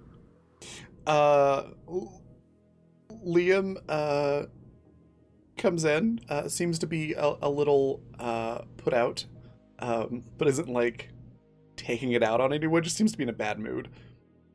And Seth comes in, his normal, pretty optimistic self, and just plops down. It's like, wow, that smells good. Wow, the Belmont siblings sure do share a brain cell, huh? Yep. I think Liam's upset that he accidentally might have talked himself out of finally going on a wit mission. No, he's upset I at was gonna Seattle for say. trying to steal his very expensive VR set. Oh, Seattle hasn't told him he's not stealing it. That's just why he's still mad. This fucking crew. We're as bad as the water. Seattle You're not wants a wrong. turn at Seattle wants a turn at it without having to tell anyone he wants a turn at it. Because he's my aware God. there are adult games that you can get for such consoles. Oh. So today's episode of Animus Absentis is brought to you by the word communication. Anyways, speaking of, is everybody else getting to this meeting? Yes, Captain arrives. Yep, Seattle shows up. Sparky would probably start plating out food for everyone, even before Annie may or may not show up. They're not exactly sold on Annie showing up for it, so they made enough, but they start kind of preparing and setting the table for everyone. Fair warning, I have completely blanked on what the food is. I didn't really specify. Did mention. Yeah, it's You just can bet there's- basic, like You can bet there's cheese involved. exactly. It's just It's a a plate of casserole. melted cheese. No. It's a grilled cheese. I grilled It the made- cheese. I made a table out of nachos and then just poured cheese over it. I swear to God, and if my mom ever figures out that I told you guys this, she's gonna be mad. But sometimes at 3 a.m. when she needs to come downstairs for a snack, because she's awake and she can't go back to sleep, she'll put shredded cheese on a plate and microwave it and just eat the melted I've cheese. legit done that. My It's so good. brother used to do That's that the thing. all the fucking time. For It's me, just I- good. I get up, I won't go for the shredded cheese. I'll just like grab the block of cheese and Mhm. bite it, and then Yep. put it back in the Oh, fridge and that's just have cheese. unacceptable. I eat the cheese the next morning. Okay. I don't want to get a knife out. You And besides, could it's break just it's You're just on me thin and, ice. it's just me and my wife, and I kiss her. Okay, I guess that's fair. That's Still, fair. that's my mom used to eat like the salami, like sandwich salami, out So of the the, package. The proximity alarm goes off on the ship, and there's klaxons. Well, Rip can come for dinner too. I don't care. Just I kidding. We hope just wanted to you get your like shredded attention. cheese. I'm sorry, Raven. I've had enough up and down blood pressure issues, worrying about in-character bleed with super amazing emotional shit already. Is it weird that I'd actually be Not- okay if Rip showed up? At this point, me too. At Yeah. this point, Raven, could you just please have Rip show up? Please? It would be a Not- lot not yet. easier. Not yet. That's got to be a next season thing, if anything. Shows up on a fucking forklift. Anyway, so Sparky sits down with everyone, and they'll kind of just gesture to everyone like, so what are we doing? Because I think we all had different ideas, but I figured we should all talk about them.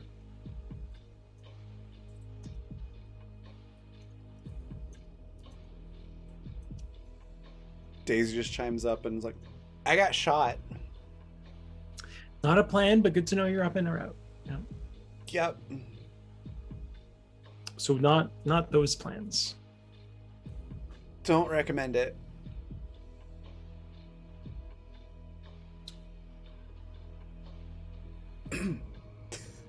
So it's just like, we could try.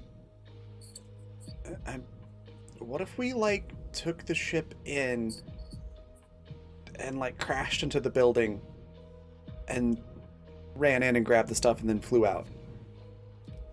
We have no way of knowing where these items are. We could destroy them in crashing into the building. Or we could get hurt doing it because it's a black site and I don't think it's made out of styrofoam. This is not a ramming ship.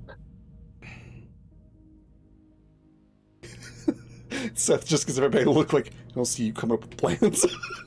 Sparky's like, I already have a plan, but literally no one else is talking. Worst family dinner ever. Yeah, Liam's like shrugs and is eating his food. Still seems kind of pouty.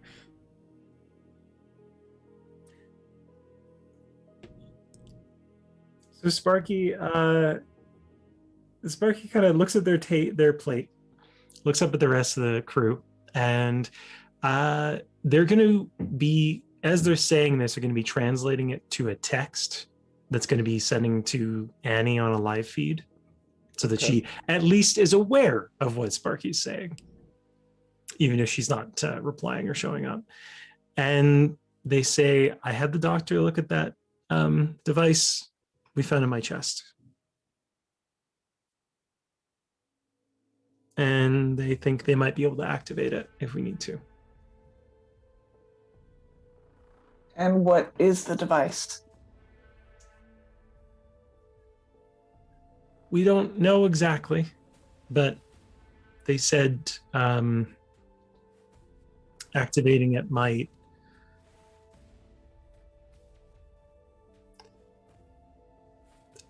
help me act like I'm part of the cartel again. And is deactivation an option? Probably. That one I actually don't know, Raven, so. Sorry, was typing something out. No worries. What was that? Is the device deactivatable once it's been activated? Oh, that plan. Mm-hmm. Yeah, you don't actually know. Okay. The doctors, Yes, Sparky would say they don't know. doctor's probably fairly positive they could turn it on, but they don't entirely understand how to turn it off. Right.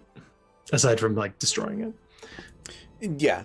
Yeah. Did you take anything from that facility where you figured that stuff out, by the way? I mean, other than the hard drive. I think the hard drive, and I don't think we had time for anything else. Okay. Because they were going to blow the whole place up. I know there was like a handheld apparatus, but I couldn't remember if you took it or left it.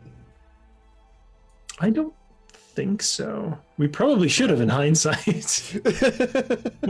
Well, it's ashes now. So yeah, Sparky just nods like I'm not big on the idea, but if we don't have any other options, then that is an option. Maybe we can rig something up to, like a micro pulse or explosive or something to blow it up if worst case.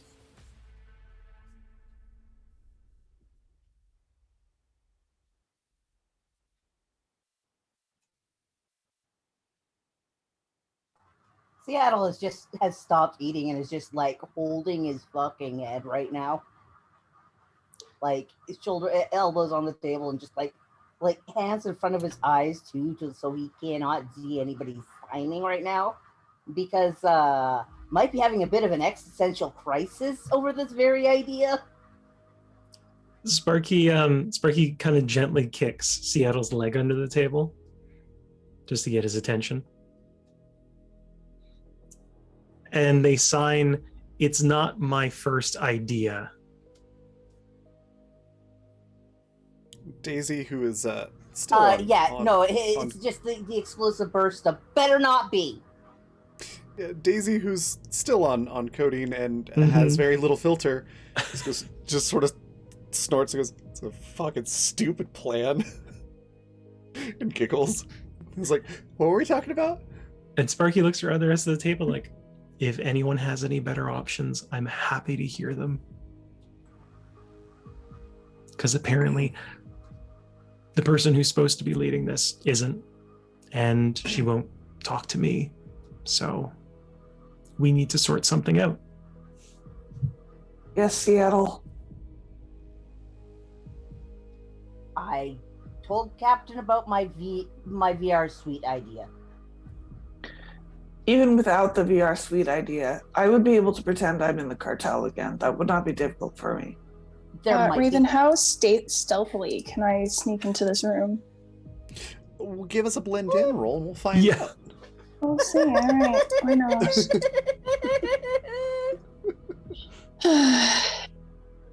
26. Okay. I'm gonna roll for Daisy with disadvantage. She's high as fuck. She sees nothing. Anyone else who wants to roll can do so. Seattle's like full on like, no, I am not letting Sparky do this. And this is absolute bullshit. Sparky is not looking because they are currently focused on whatever the hell Captain's on about. And so You You guys are successfully just sneak gonna into the let room. me. Thanks for just letting me waltz in. I'll I let wanted you to waltz make in. my- I know how that feels. We're all intensely worried about you, Annie. Even if Sparky did notice Annie coming, they would be like, I see nothing. She's not here. So Sparky says the person who's supposed to be leading this, Oh, God. and you get papers slammed down right in front of where you're sitting, and they're blueprints. Sparky straight up falls out of their chair. Like they physically launch backwards out of their chair because it sounds like a gunshot. So their first reaction is, "Oh God!" I love that. No, it's. You know what? In the way that my brain says, well, maybe it could be a gunshot. It's not a gunshot. Just shoots the ceiling. Pow, pow, God. motherfuckers. Oh wow! It's It loud is- enough that it shocks them regardless. Yeah. But yeah, no, there are papers on the table now where Sparky was formerly sitting. And they are blueprints to the location that they're going to. And they are fairly detailed as well. So we know, thank you to Raven for giving me a list of places that we know. Yep. We know which building is lodging, mess, the lab, cold storage, the armory, the security, and the warehouse buildings. So we know all of these now. Annie doesn't say anything either, despite you comically falling out of your chair. She puts the papers down. She goes around the other side of the table where everybody is sitting and sits on top of one of the tables down at the end so that she's not too close, but she's still listening. Sparky, without getting up, just sends Annie a really quick message of "There's food on the counter." Like that's it. They just don't have the stomach to actually say it out loud, and they slowly kind of pick themselves back up. There's no indication of acknowledgement or that she even got the message. She's just sitting where she is. She's good. That's fine. They're absolving themselves of responsibility. Daisy calls over to Annie and says, "I got shot." Fucking kid. Annie just says, "You sure did, Flower." Daisy just nods and goes back to eating her food. Her pupils are real wide. Annie mumbles under her breath, but it's like a stage whisper. She's like, "Damn, didn't know we had stuff that good on the ship." The doctor's Just private Cody. stock. And Uh, was on that good stuff. She just doesn't remember it much. Yeah. I mean, that's fair. Also, at that point, she had also been shot and she has PTSD because of it. So she doesn't really, she's not keen on remembering that. Yeah. Yep. Sparky will start piecing through the blueprints, and Okay. make a space on the table in front of them to kind of spread things out. As you're looking through the blueprints, you realize this layout looks very familiar, and you suddenly have a craving for mashed potatoes. Yeah, I was wondering. I had a funny feeling. Yeah, it's basically Okay. the same layout as where you saved Liam from. Okay. Because, Captain. Cartel, they don't want to spend extra money on new I mean, developers. you gotta modulate. Seattle has a look of absolute glee and looks to Seth and mashed potato map.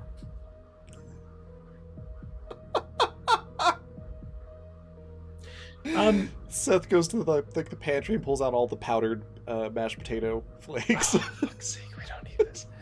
Seattle's company's Captain- helping making mashed potatoes. No, Captain says put them back right now. We have a blueprint. Seth kind of goes, "Aw," but puts them back. All I could Annie- picture was that meme where Captain walks in and is like, "Seattle, why are you making mashed potatoes at 3 a.m.?" Because I've lost control of my life. My son wants to do an art project. It's gonna get an A in geography. Oh my Go god. ahead, Vanessa. No, I was just going to say Annie points to the blueprints without really looking in any general direction and says, this information is, it's solid as of about a year. So it's possible that things could be changed since then, but it's a pretty fucking good lead. It's exactly what we needed. Do the blueprints have any indication of like shielding, specifically electromagnetic shielding on any parts of the base? It does not. Okay. Though, as Annie said, things could have changed since these blueprints were made. Mm-hmm. Remember what happened last time? We dropped an EMP in that place. Mm-hmm. Remember how it locked all the doors? I'm not saying don't do that, but I am going to say the cartel is capable of learning. Yeah, that's exactly what Sparky's saying too. Sparky's like, I think we got lucky last time. I don't think they'll be stupid enough to let that go twice. Raven's not saying don't do it, but don't do it, you know? She's not saying don't do it. She's just saying, I warned you. And yeah, I'm just saying, go for it, but I won't be responsible for the consequences. Honestly, maybe don't put all your eggs in that basket. The only reason we got away with it for last time is because Raven you didn't expect it to work. Yeah. Well, yeah. I'd come up with the layout of it having like magnetic ceiling doors and stuff before you came up with the EMP plan, and then you're like, we could just do an EMP. And I'm like, oh, son of a bitch. It's like, Story I of can this make a bomb. show, really. Yeah. It's like, oh, this is so simple. And I thought for sure it was gonna like not work or something, or there was gonna be a manual thing. It's like, thought for sure you had thought that out. Are there, on these blueprints, are there any service tunnels, kind of like what they had on Mars? Are there any large gaps in the walls? No and no. Okay. There is a spot where it shows where the retinal scanners are. And they're basically at all the major entrances into the compound. You'll notice that there is also a little sticky note on the top page of the blueprints that has a code on it. Sparky peels that off and like holds it up to Annie. They don't say anything, but they give her a look of like, they're clearly in planning mode, and they're just like, what is this? It's a code to the retinal scanners. Oh my goodness! It's a code. It's so hard to say, right? Yeah, it's a code to the retinal scanners. There you go. So just as long as we have a damn good reason for using it, it will bypass the need for retinas. Sparky nods, puts a sticky note back on, and then looks over at Seth. What about biometrics? Well, usually it's one or the other. So they kind of shake their head like, if you have both, why wouldn't you use both? These guys are idiots. Well, this place technically doesn't exist as far as the, galactic internet's concerned. Have they met us? Yes, they have. So, fair to say they might have more than just those scanners now.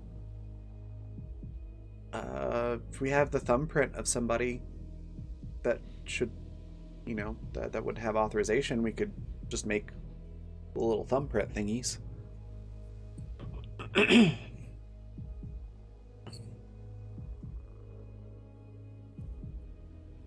Sparky, without looking at Annie, just kind of nods and says, this is good intel. Thank you.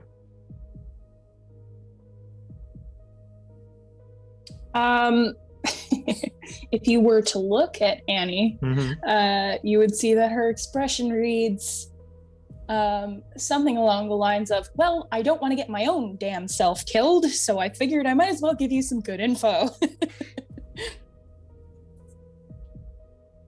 That's totally fair. Captain just says, I have no biometrics or retinas. That would be a reason for me to enter in codes. That's a good point. Would they have records of you? Extensive. More likely they know that there was something wrong with me than not. And the other issue is that once I was recognized to be an android, I would be shut down immediately.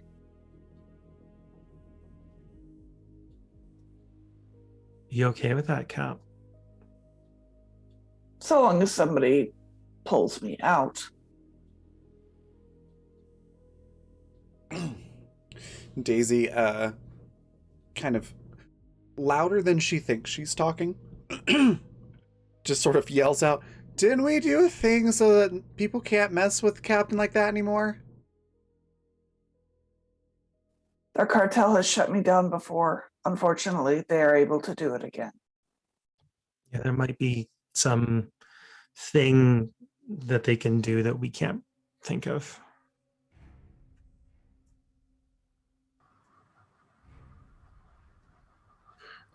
Seattle looks to Captain. Captain, would you like Annie and I to see if we can find anything, maybe a coding happening that they're using in you? I don't want to send you in. We need you, Captain. Oh no, there's no kill code in me. They do it by force. With what?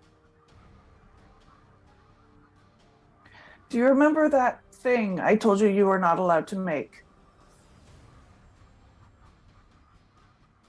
They have one? Yes, it is for small things. Like me. Seattle, In fact, you can see on Seattle, he is torn between I want that and oh fuck, no wonder Captain does not want this thing to exist. no. It's like, oh, that makes perfect sense why Captain doesn't want it, but I want it. I want it bad so I can hurt all the people who hurt Captain.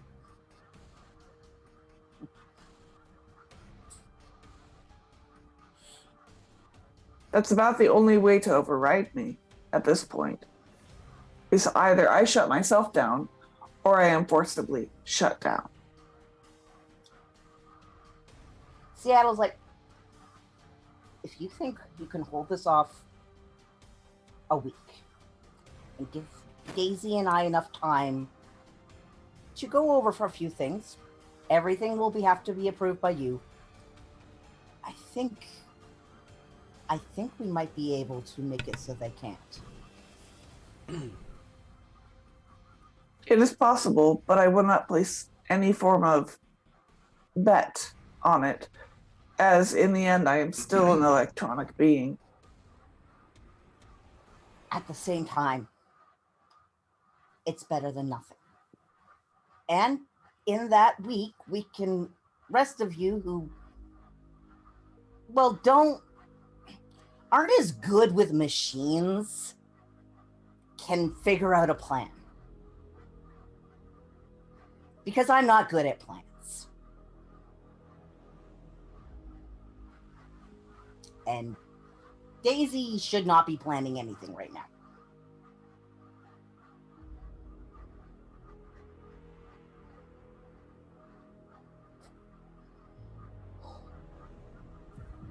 We do have other ways we could go about this too. We do not need to make a decision in this moment.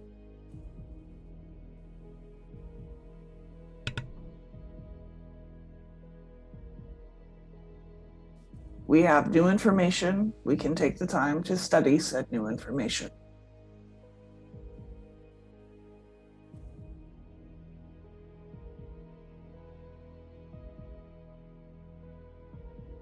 Sparky nods. They're going to start taking scans of the blueprints just for their own, like, tablet kind of thing.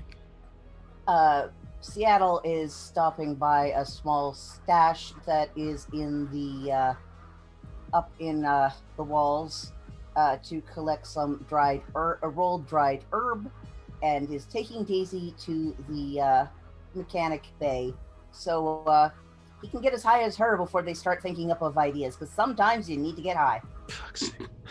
Oh my god. Once Sparky has all the blueprints, they're going to like stack them all back up neatly, look at Annie, nod, and do just the slightest of smile. You know the smile when you're like, you're mad at me, but thank you kind of look like. And they'll walk back to the cargo bay to the vault. Okay. I just remembered something, and I want to know something. Okay. Mm-hmm. Oh, I can wait till everyone else has done their thing if they have anything. I think it's just you. Okay. Dr. McLaren was writing shit in there. He was. This is very true. Mm-hmm. So Sparky has gone in there. They've closed the door. They didn't lock it, but they've closed it, and they're kind of like spreading out the info that they have to start just understanding the blueprints, like kind of figuring out what they could do given the plans that everyone's talked about, and marking places on the map and stuff like that. But also scanning the stuff that the doctor had written and then sending that to our doctor to see if they can decode it. Yeah, they do a bit of a, the gif of the guy with the murder board, waving his hands around. That's kind of what they do, going through all of it. And they do. Where'd my pen go? They do decipher something else out of it. It is the dosage that you need of the two components, and that you need a third one to complete the memory restoration, which is I wrote it and I can't pronounce it. Wizentoprol? I will spell it. No clue on where it's at, though. Cool. Just so I'm clear, Strentanol and Cameline, are those separate from the other two, as in like one is for restoration, one's for removal? Dexprovolene and Strentanol are... Oh, Strentanol, okay. Are for wiping. Okay. Interloxide, Cameline, and Wizentoprol are for restoring. Perfect. Since I've been writing this down and Sparky would be writing this down, they would message that off to Annie, again, not expecting a reply, but would say, this was something Dr. McLaren was writing down, and our doctor says that you need this part, and these are the doses and things like that. It's very business message. Like there's no emoticons. It's very just like to the point. Here's some info for you. That's it. Okay. All right. Is there anything else you want to do for that day?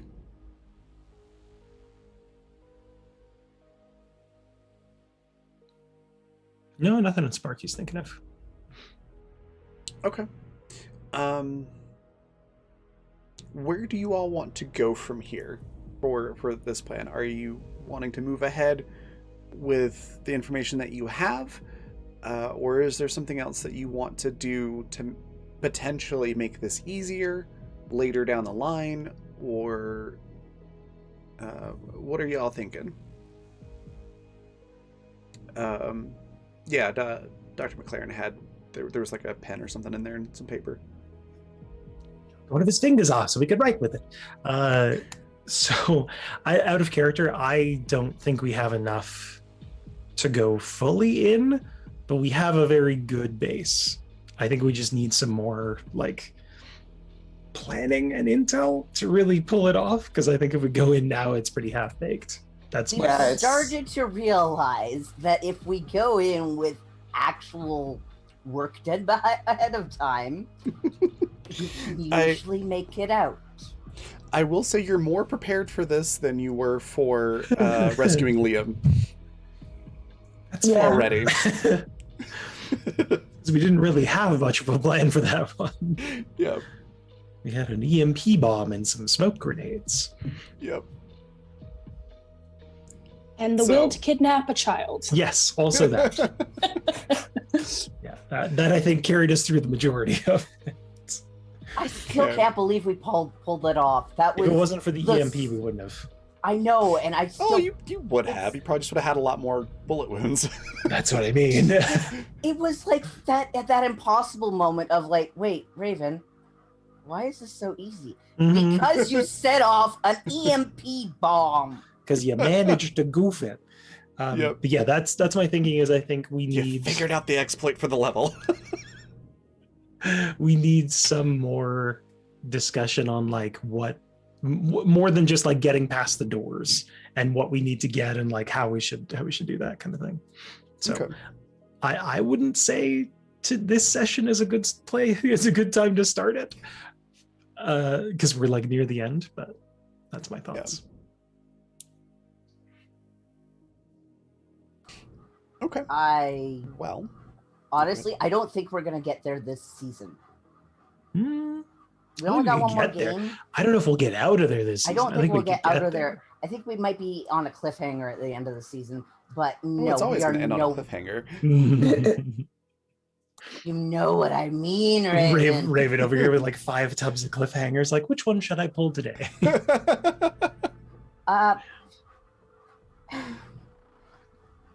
Out of character, what I think we should do is not listen to my reminder for meditation. I noted, already out of the mind. Because it's about to go again. I'm reminding you. I'm reminding you. It's like, yes, we know we got to take the medication. We're trying to get the medication. I actually don't think we should immediately go to the cartel place. Because they're probably expecting us there. Yeah, I mean, that's fair. Because there was a pretty big break-in at the other place. Where other people might have recognized us. I mean, they probably had camera footage of at least the first little bit. Mm-hmm. And Okay. your disguise was not as great as we needed it, Sparky. It was barely a disguise. Um, I'm still It amazed was- that your We nat one should- on the cameras didn't get you caught immediately. that, oh my god. We're just a little touch lucky. So if we're not going to the cartel base, what are you thinking? We should find out where the Wazanoprol is. Where the third ingredient is. Do we know that these other 2 drugs are being manufactured here? Is that what Dr. McLaren told us? I can't remember. Yeah. Yeah. Do we know that those are the only 2 drugs that they manufacture here? No. So if we find out where the Wazanoprol is, and if it's, I don't think it's going to be here. It's predicting the way that Raven has been doing this so far. It is 2 per drop. It's either 2 per drop or it's like 2/3 on each, and then they've got a separate Yeah. like 2 for each one. But yeah, I agree. I think it would be risky for them to produce all of those here. But not unheard of. No. So I But, think we should find where the where we can get the Wazanoprol at, and we may be able to find other places that produce these. That's the other thing. This is just one of the places. It could have other uses. I mean, there is industrial lube for a reason. As a reminder, I don't know how those 2 thoughts connect, but okay. just as a reminder, all of the compounds that you found so far do not exist in anything that you can research. Or That's what I was thinking. They're custom. Yeah. While you're planning and deliberating, there is a blip on the ship's scanners no need to roll. It does say that there's a couple of smaller ships coming in your direction, not like moving to intercept you, but they're just headed your way. Weird question. Did we ever figure out what that single passenger ship was like 6 episodes ago? Nope. Okay, noted. I haven't forgotten that. Yeah. Of course you haven't. Captain just watches them. Okay. Raven, this is why I didn't believe that you had just left a flaw that large open. I know. It literally was just you happened to choose a solution that worked really well with the layout that I had chosen. And I'd already chosen it, and I would have felt really bad changing it just because you came up with an EMP. Fair.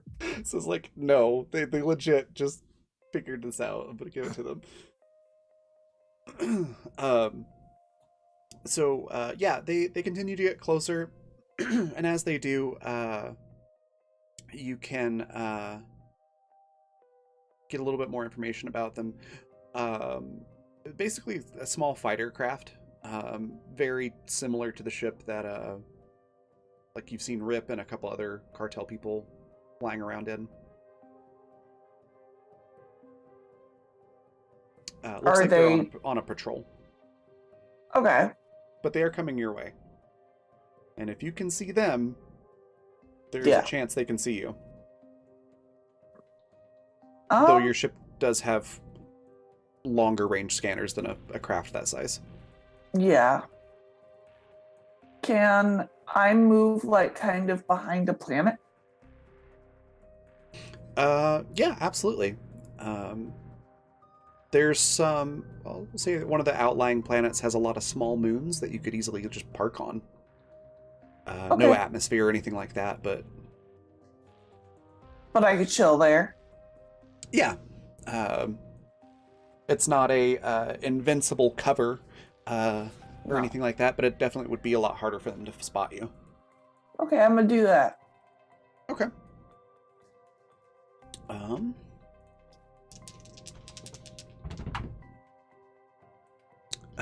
They pass by your little moon and keep going on their patrol and eventually fall off of your radar.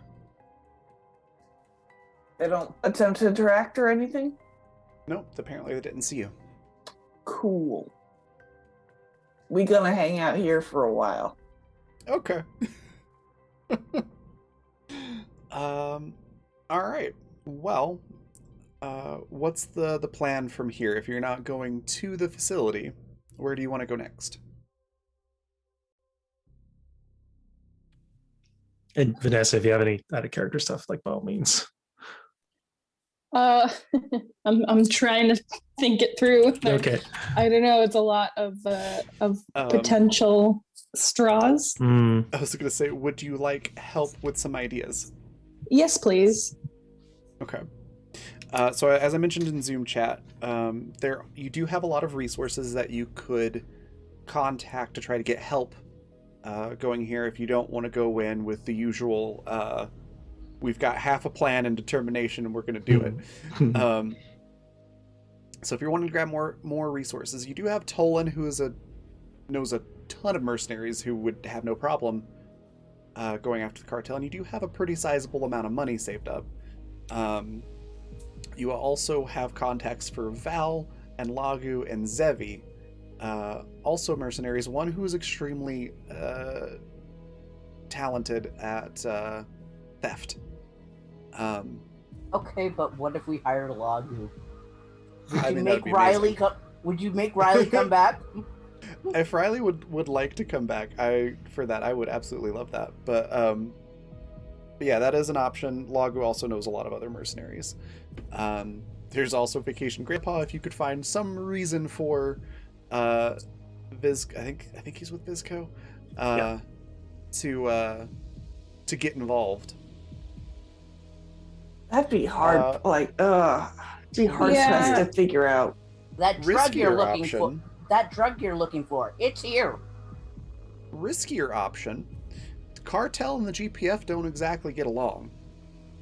Yeah, see, They're the both- problem is we don't they're get both along horrible. with either of them Yeah. either. Let's say they're both horrible, but, you know, if you can pit your enemy against your enemy, then...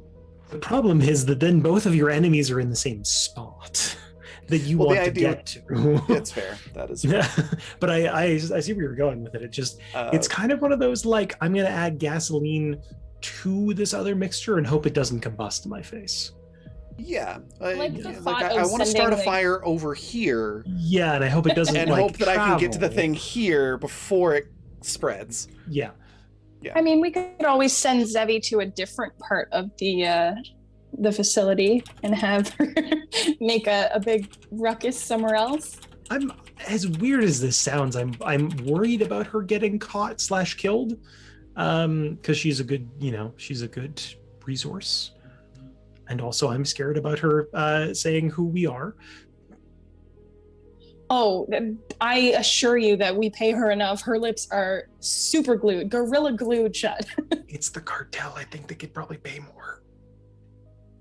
I mean, That's Yeah. what I'm worried about. They could specifically. pay more and they wouldn't be surprised. I will also say this about Zebi, and again, none of this should be construed as I'm suggesting you do this or this is the solution. I'm just giving you information. Zebi seems to not be in it so much for the money as she likes to kill things. True. I mean, the money is important, obviously, but Mhm. the real drive for her seems to be how much chaos and carnage can I cause while also getting paid for it. so What it if does we- slew it in our advantage a little bit more. Go, Lisa. What if we did something? Okay, like What if we just hired Zevi to do the job? That's also an option. Why don't we let somebody else figure it out for once? Long gone are the days where we could just go headlong, absentmindedly into things, right. work it out. We're a corporation now. I hate that I didn't think of that. But Like- like We're sitting there like, wait. We already did that. We could actually just do that. That's why I was like, you do have contacts and money that you can use to achieve We your are goals. so used to doing shit ourselves. true. To be honest with you, I did think of that earlier, but my brain was like, no, that's too boring. Yeah, I mean, it is Yeah. boring. It's boring. It is It's boring as hell, and I don't want to do that because it's boring and it It doesn't. puts feel none of like- us in danger. But what if we did a combination? I was gonna say, what if we did do the Zevi's on the other side, and we sneak in? That was more what I was suggesting by saying you have other contacts. I mean, you can hire someone to do it for you, but their odds of succeeding are a lot lower than yours would be. Obviously, because we're the best. Yeah, that's the word. But what if we hired The, someone the like worst part is Vanessa, is I think we might be, which is absolutely fucking terrifying. No, can't be. Sorry, what did you guys just say? My Zoom froze. I just said the scary thought of that to me is we may actually be the best. And that's terrifying. And Can't see Jay's it. like, nah, no. Raven, are we the best? No. You're the best that you've encountered out of everything that you've encountered so far, aside from Rip. I want to be the very But best Rip of a now- first Be class fair. sample Rip size. works in a warehouse now. Also, to be fair, we were like level 4 the last time we encountered Rip, so I mean, it's true. Rip is level 20. Yeah. God, that was so fucking funny though when you whipped out that crossbow. I was just trying to get him in the knee. I I mean, just wanted to yeah. stop him. Oh, how young we were.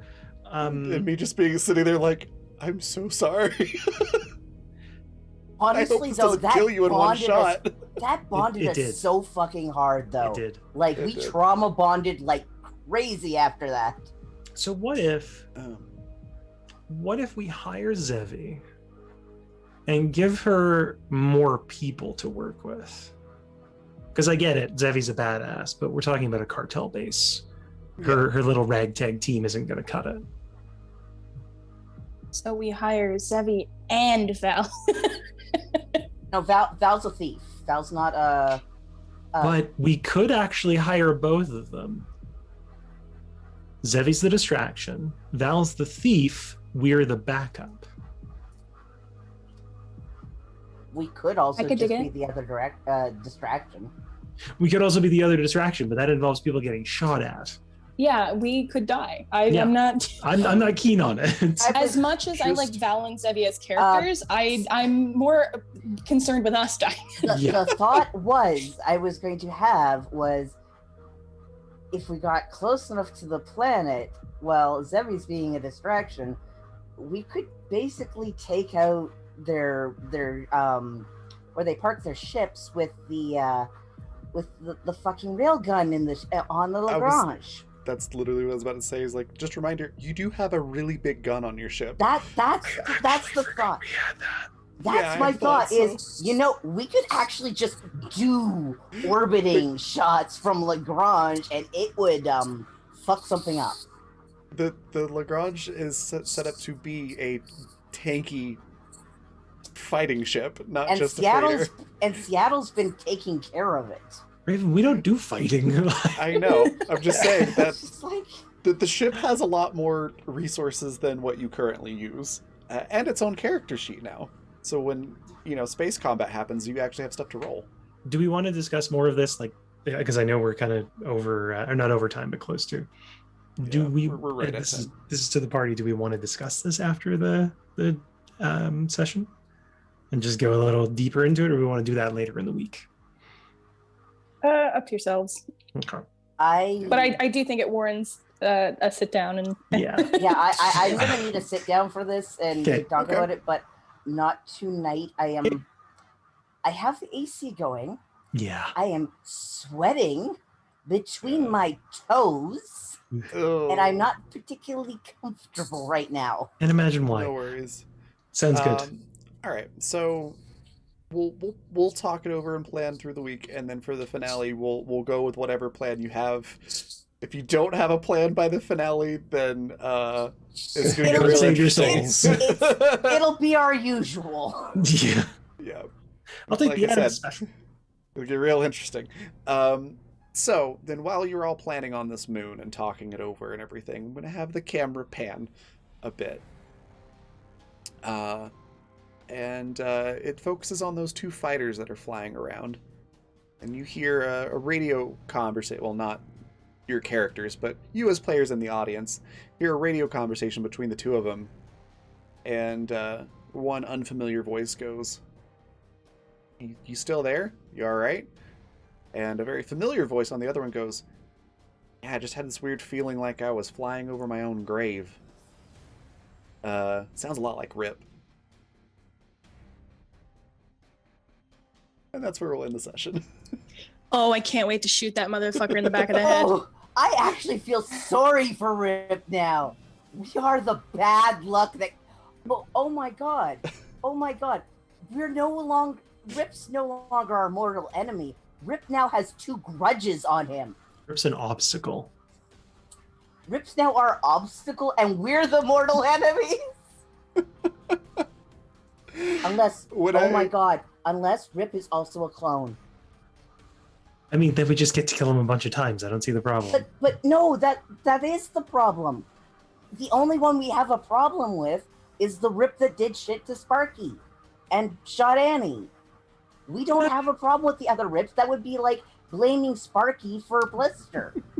No, I'd still have a problem with Rip because he's a horrible person. No, that was that Rip. What if they cloned him after that? Then that's the different. Also, that you can't clone memories. You don't know that. It's a feature. Dear, we live on a spaceship. Yep. Ooh, space future. Anyways, so yeah, when I asked for evens or odds, it was either going to be Rip or something else, and it ended up being Rip because of that. What You was know the what? other thing? I'd What rather was the take other the thing? I'd rather take the familiar danger than the unfamiliar danger. So I guess fair. that's a win. they were equally as bad. I'll just tell you that.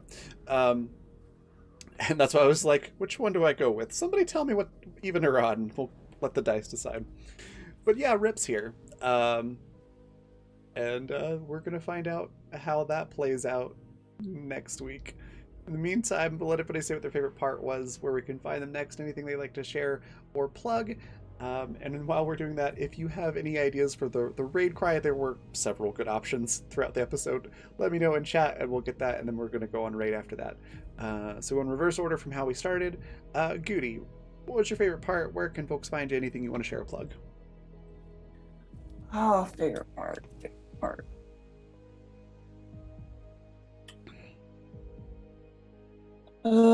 Favorite part was probably just like Seth standing there and Captain being like, "Why are you here?" And him just being like, "I don't know. Can I go, please?" And her being like, "Yes, please, leave." And but yeah, I don't really have anything to plug. I will be here next week, as always. Awesome. Next we got Alex. Favorite part, where can folks find you? Anything you want to share or plug? I think my favorite part was that Jay and I had that same absolute moment of paranoia that Rip was fucking with us. With the goddamn pine cone and bird's nest. Like, in the same moment, I could see Jay and I both having it and then switching into character for it. Of that just... It's fucking Rip. Raven's fucking with us with Rip again. Also, I never really realized that was a mistake that you made in the initial one that I found and decided to exploit. I thought for sure you were leaving this wide open to fuck us up. The entire time. That's why I was so freaked out. That whole thing was like, okay, when's the shoe gonna drop? When's the shoe gonna drop? What? Why is there no guards? Why is nobody chasing them? Why is nobody coming out for me to defend the ship from? It was literally similar to finding an exploit in a level of a video game without realizing it. Yeah, and that's the thing, is like, I was just like so confused. I have been so confused this entire time because I'm so used to you outthinking me. I kept hit my microphone. I kept rolling for them to fix it so they could get out and come attack you, and they kept failing the rolls. Okay, that makes me feel a little bit better because I was just like, no, Raven's smarter than me. Raven's way smarter than me. I can't have figured this out. No, this must be a trap. Oh, you just got lucky. But yeah, Seth being the fucking sweetest child. Oh my fucking, especially with the bird's nest, like with a ribbon too. It's just like, oh, he's trying to tell you that you're always at home, Sparky. Also, it's just sad that it was a bird's. Also, the pinecone being full of baby seeds and stuff for like starting a family and stuff, and like looking over them and stuff. I loved all the symbology in it. Holy fuck, this kid is tender. I'll love Seth. If you kill him, I'll kill you. I know where you live, Raven. I can ask your roommate. Man, we gotta put some better locks on my doors. Just wait till the border's open. God, I'm sorry. Why does Animus leave me in such a weird mood? I don't know. Oh my, no, good weird. Y'all wind me up in the best way possible. Also, there's way too warm in here. I'm sorry. It's okay. I just caught myself I am glistening with sweat right now, and I'm very sorry about this. It's okay. You can't control the weather. I'm not going to hold that against you. I can try. You can certainly try. And I roll for it. Sure. Anyways, you can find me on Can Chaos Art on Twitter or on Twitch. I'm also around on Raven's Discord. Stop by Black Feather Guild if you're looking for an awesome game to join. We're starting the new season soon. There's probably going to be some room for some one-shot games throughout the season, and then if you like what you see, you can come and join us the season after that, because these seasons go year-round. An amazing group, very, very trans and LGBTQ friendly. Like, I mean, most of the game is trans right now. Yeah. On that note of the games, our Wednesday night game, the season's going to be a little bit weird because there's a little bit of overlap with Exodus. It's going to go a little bit into next season. But once that's finished, we're doing a paranormal investigation game. Think like Phasmophobia, but way more detailed and less cut and dry. And way spookier.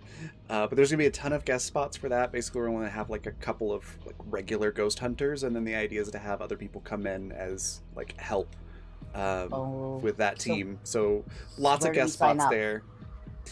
Just DM me. If you've been in other shows already, just DM me and I can put you on the list.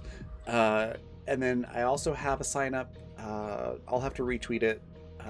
But we are looking for players for the Necrobiotic game. That'll be on Saturdays at noon Mountain Time. I think there's still a couple of spots open for that one. And that's going to be really cool. Penny for a Tale's GMing that. And it's a really cool new system that's currently on Kickstarter. I'm really excited to see what all happens there. So yeah, there's definitely spots open for next season. And then the winter season as well will be here before we know it. You okay, Jay? Just reminded me that winter will come. Like, sorry. I mean, it's the fall winter season, so you know. Raven, I live in Canada. Don't do that to me. Sorry. Raven, Jay gets snow. Don't do that. I know. I do too. Yeah, but Jay gets Canadian snow. Raven's near the mountain. She gets it. Like, was there anything else, Alex, for yours? I just realized we got a little derailed there. I'm back on next Tuesday for the last game of Water for this season. I play a very different character over there. I play Susie, who is best described as a teenage 15-year-old girl with a knife. And really likes to try and prove to the adults that, hey, if you want me to act like an adult, treat me like an adult. Otherwise, I am a child. Susie is the epitome of, what do you have? A knife! No! Yep. All right. Then next we've got V. Same questions. Favorite part? Where can folks find you? Anything you want to share or plug? This session for some reason felt like 2 sessions in one. I just feel like emotionally I felt so much more than just a single session. So for favorite parts, maybe not favorite, but most interesting, was of course Annie trying to figure out what to do with McLaren, and you rolling to see if Seth was anywhere around. If he had been in there, I feel like the relationship points between him and Annie would go down significantly, and I don't want that to happen. He's my precious little bean. I don't want him to think poorly of me. Other than that, definitely really interesting how this session played out between Annie and Sparky. Perhaps I'm a little biased, but I'm interested to see if that conversation kind of comes next week, because it's a very weird headspace to be in when your character's angry and they feel it irrationally and you feel it rationally, and those two kind of mix together. So I'm hoping that next week I can still get back into that headspace to do it some justice. But yeah, just the thought of Rip being back as well, one of the most interesting parts that I'm super excited to see where that goes. But yeah. As for me, you can find me next week. I will be here on Wednesday for the season finale of Exodus. We're doing finally our heist episode. And Yasmin also gets to GM the first 5 minutes. I switch characters with her. So Oh, that's right. I forgot about that.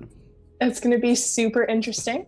I feel like she's going to have a lot of fun with it, considering the two characters that we're interacting with, the Blackwood brothers, are based off her characters from one of our previous seasons. So I'm really excited to see what she does with that.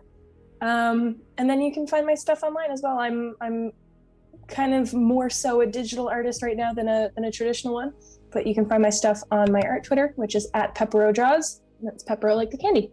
And I've got some OC stuff out there. There's some pictures of Annie. I'm also working on a picture of Annie holding a decapitated captain head to go along with some of the interesting stories that we've all been telling each other to keep the nights interesting. So if you're interested in any of that stuff, certainly take a look. That's me. It's been very fun, sad alternate universe stories. It's horrible and also amazing at the same time. Last but not least, Jay, same questions. Favorite part, where can folks find you? Anything you want to share or plug? God, yeah, the Sparky Annie fallout is going to be really. I don't know that I'm going to have a hard time getting back into it, because it's really just like hey, maybe just don't talk to Annie for the first little bit, and then just, accept that you fucked up. So I think I might have an easier time than Vanessa getting back in the headset, which I am sorry for. I think my favorite part was letting McLaren go, because I had talked about it last session. I don't know if anyone remembered it, but I mentioned it. But it was very much like Sparky was not going to go down that route, and they were not going to let anyone else do it, even to their own detriment. Aside from that, yeah, what Alex had said about both of us immediately going like, Rip's on the ship. He's got to be on the ship. Who else would do this? No one else would do this but Rip. Honestly, this session was really good because every single time we do a penultimate on this show, I never know what the fuck is going to happen. Even when we know exactly what's going to happen. I'm really excited to see how we're going to screw it up and then save the day. And I'm really excited to see what part Rip plays, if any, if he's just like a footnote at the end of it. Tonight was a time. And I hope everyone's doing okay out there. Other than that, yeah, you can find me on Twitter and itch.io. If you are in the Afterburner playtest, I have the schedules collected. I just now need to pick days and times, and then I'll be grouping and messaging everyone. So keep an eye out for that. Awesome. I'm very excited for that. All right, that just leaves me. My favorite part, absolutely, everyone's reaction to the little gifts that Seth laid out for everyone. Because I was not expecting you all to like immediately go that paranoid with it, because they were like nature gifts. You should know that by now, Raven. I know. I should. You should expect it by now. Rip works in mysterious ways. I need that on a t-shirt. But anyways, I absolutely loved that. And then your reactions when you found out what it actually was just, I wanted to cry. It was so cute. But yeah, I also really enjoyed watching as dramatic as it was, and uncomfortable in a not bad way, if that makes any sense. The Annie and Sparky like arguing and stuff was very convincing, and I always enjoy seeing you all dig into the emotions of the characters, because such a freaking good job. I feel like the last time Annie had any sort of emotional blowout like that was when just after she got shot, and Cap came to like be like, Annie, you can't do this, and Annie was like, you don't understand human emotion very well. Like I'm leave me alone because I'm experiencing a malfunction. Like, just stop. Oh my god, that was the first time Captain asked Seattle to explain emotions to her. Yeah. That was what caused yeah. Captain to come and talk to Seattle about how the fuck do human emotions work? Yep. So, yeah, that was interesting. There's also Daisy going, oh yeah, by the way, why your memories are gone. that was also a big one. Yes. I mean, of course. But that one, I feel like that one was more of a slow burn than like it carried on for a while rather than just being like one explosive, totally like, yeah. Mhm. But it was definitely interesting. It was a big hurdle for Annie. And I was trying to figure out how Annie would address a doped up Daisy. And I thought that Flower would be a really cute way. So she's just like, oh, I got shot. And she was like, you sure did, Flower. Like, I just thought it was really cute. I didn't have a really good chance to comment on that when it happened, but I absolutely loved that. That was really cute. I'm sure Daisy, if she could remember what just happened for the last 48 hours, would adore it as well. I feel like it was cute enough, but still neutral. Like, it didn't, it was a nickname, but it wasn't like I forgive you, you're 100%.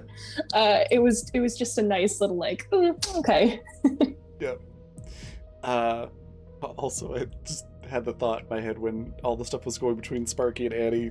I was like, if Daisy knew what was going on, she'd be like, I'm not top of the shit list anymore. Oh goodness.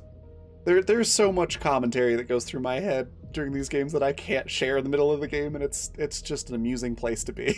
Okay, but Raven, you could just drop it into the Discord chat when it happens. I do some of it. You could drop all of it.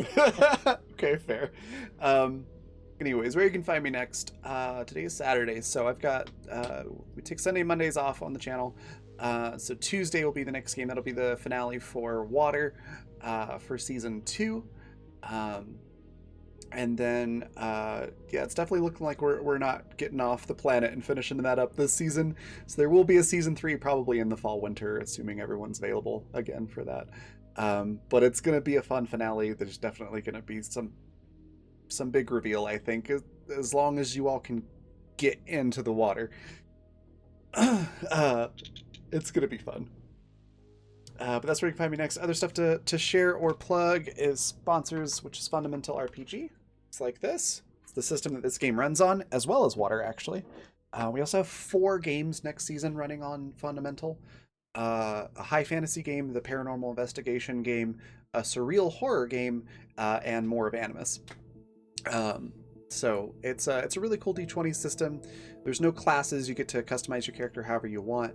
And it's basically a framework to tell literally any genre of story that you would like to do without having to like hack it for, to make it fit your world. Like you have to do with a lot of other systems. But you can pick up a physical copy at Amazon. I'm going to throw the link into chat here. But if you just want the digital copy, or if you need character sheets to download and print out, you can find both of those things at coffee.com/raven/shop. Just like it says in the bottom left-hand corner, just add /shop to the end of it, and that'll take you there. It's also where you can find Intrepid, which is the other sponsor. It is adventuring gear for real life, a bunch of tabletop theme stuff from accessories. Just added coffee mugs, which look really cool. Mine's on the way. I'm very excited to get it because it's a 15-ounce coffee mug, so it's not like the ones that you have to constantly keep going back and refilling over and over. I don't have a coffee problem. What? Anyways, it's cool stuff. You should check it out. It's at the same place, coffee.com/raven/shop. And then if you'd like to catch up on this show or any of the others on the channel, all our past content is on the Fantasy Network at watch.thefantasy.network. Just go to the stream library, which if you click the little button in the top left-hand corner of the site, it should bring down a stream library as an option, and then click Black Feather Guild. That's where all of our content is. And I think that's everything. So we do have a raid cry, which is you wouldn't steal a home. And let me just make sure they're still on. Yep. We're going to go raid Stella Luna. Just fantastic person and streamer. I've had the privilege to be at their table or at the same table as them once or twice before. They're just great. Definitely give them a follow if you're not doing so already, and say hello, and then throw the raid cry in there. And then I will see you all on Tuesday. Bye, everybody.